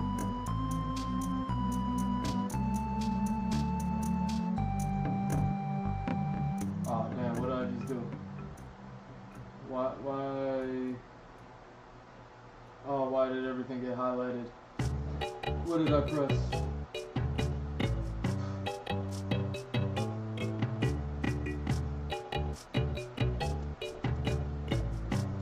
Ooh. Where you going? Where you going, Mr. Wiggles?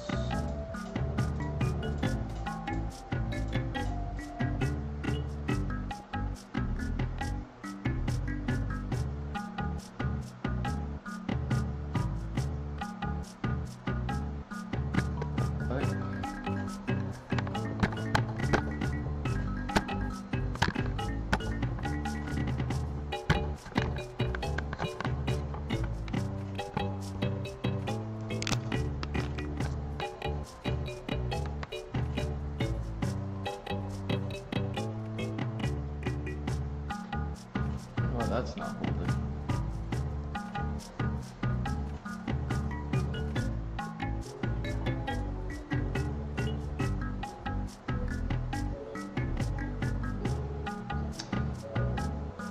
Three hours. Alright, let me take a quick, what? 10-minute break? We're at 3 even, so yeah, give me like 10 minutes. How you doing? Taking a break in 3 hours. Look at me.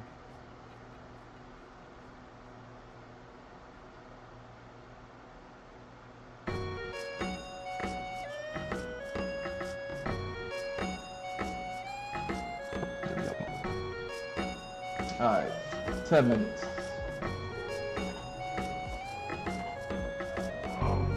Boom.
I think I'm gonna let this one chill, let it dry, and then I'll probably start working on something else.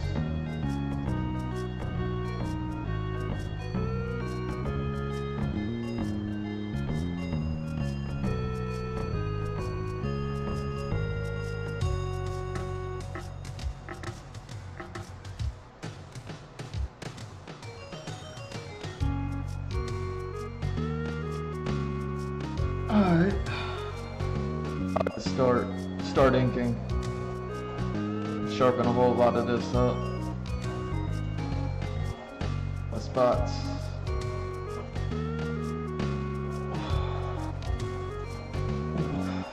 Alright.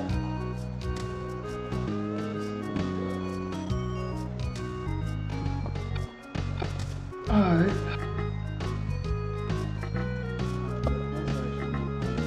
Alright.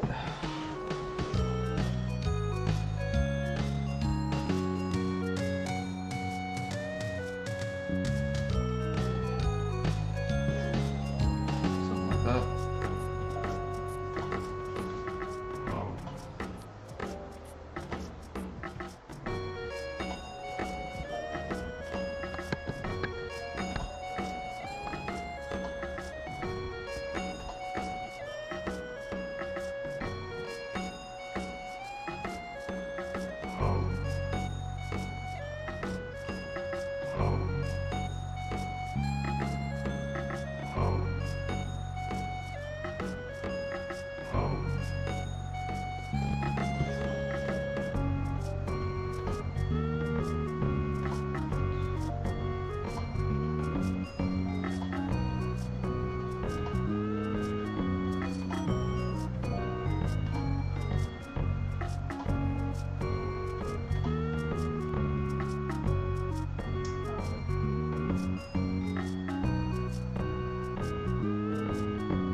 Yeah, if I did any more work on these, I wouldn't be able to publish the stream. I figured I'd keep it at decent black and gray, just shading, even though, you know, it's not black and gray, it's blue and blue.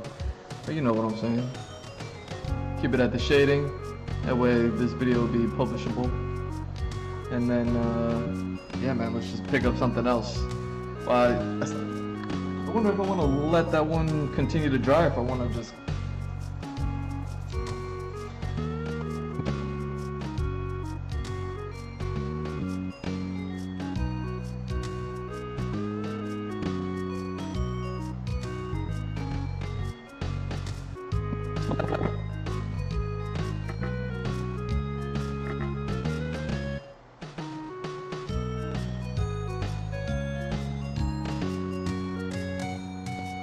If I want to just...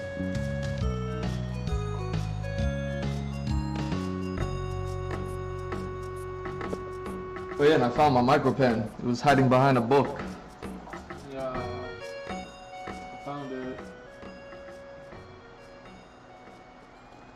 So now I can...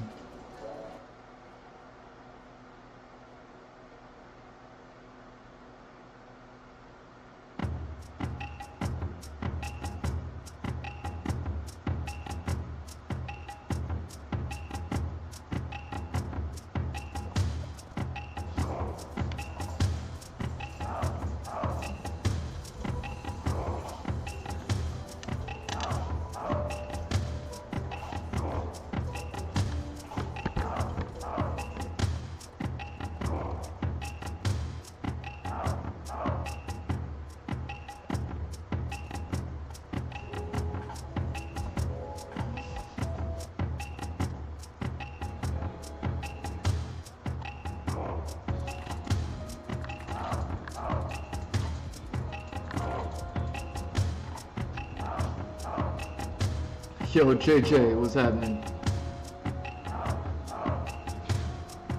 Yeah, I remember when people used to jump into the chat and chat it up. All good, man. I was like super tired when I started this.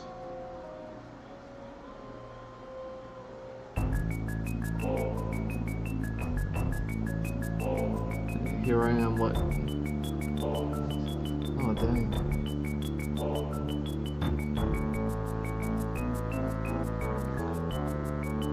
Here I am, like over 5 hours later.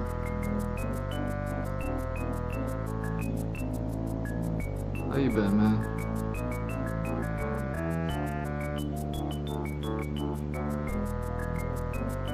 It's like 5 something in the morning over here, so I'm like...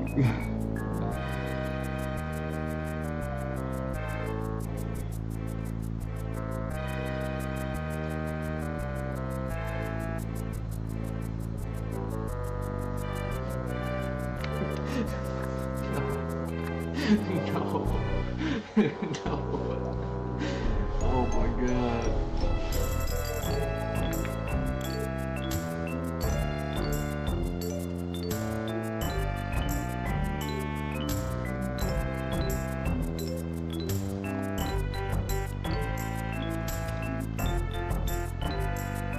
Got a little bit of inking in.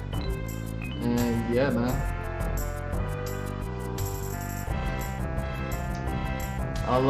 I'll be back to start inking.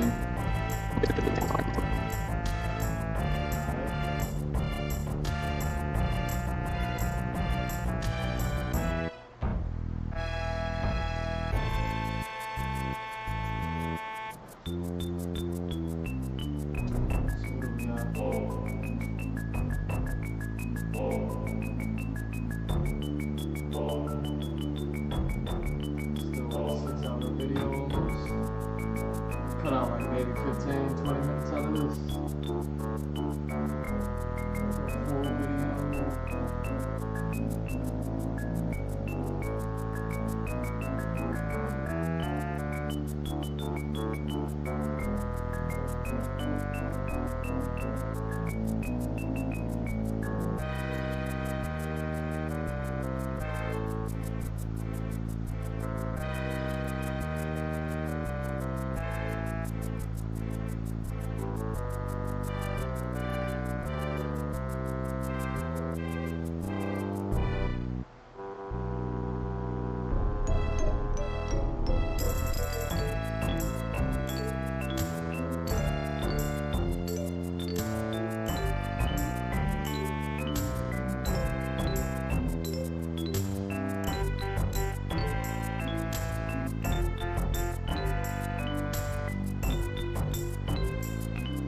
Boom.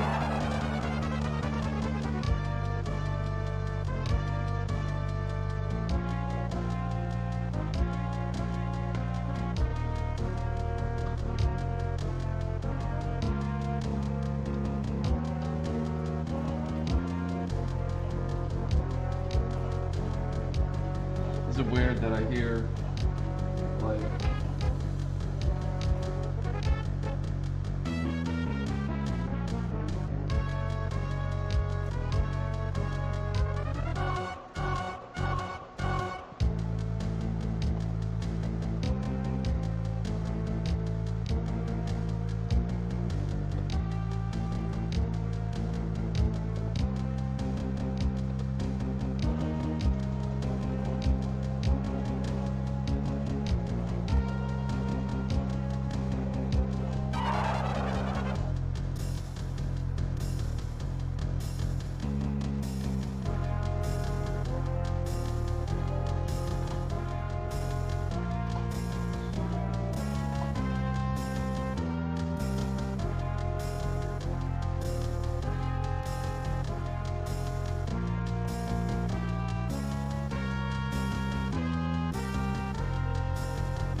bigger and better for y'all.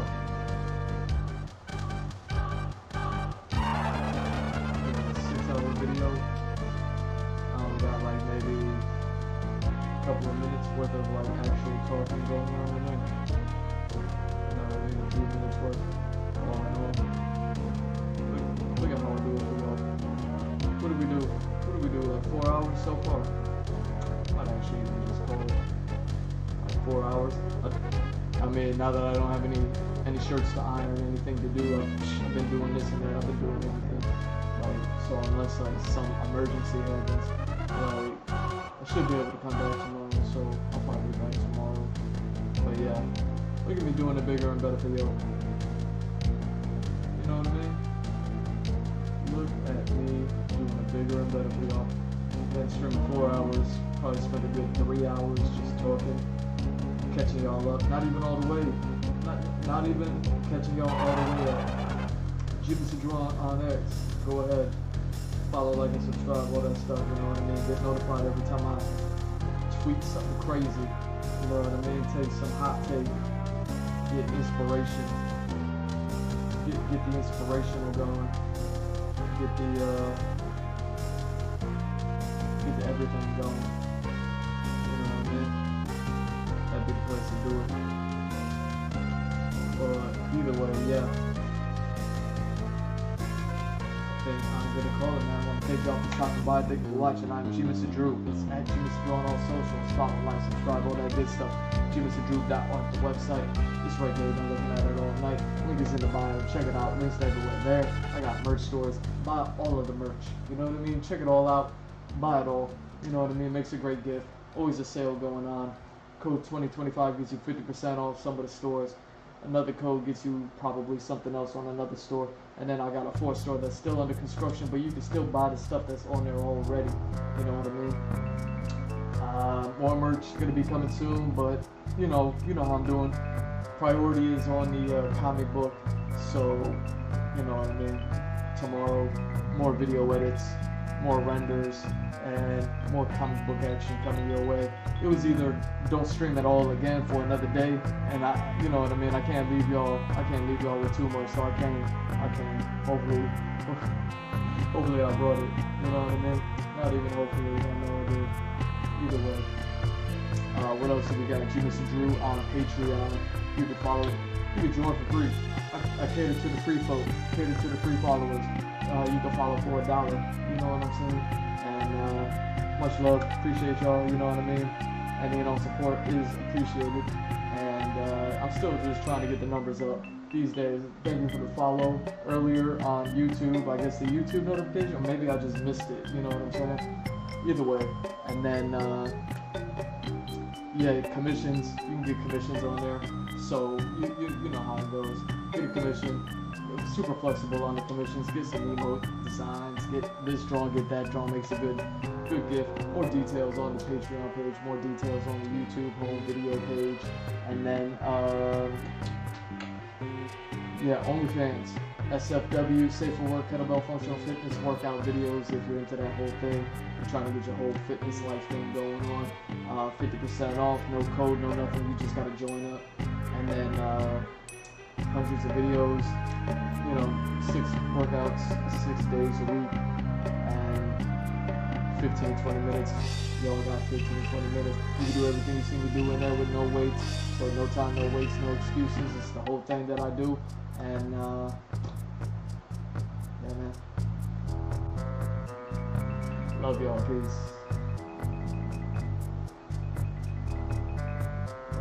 Where we at?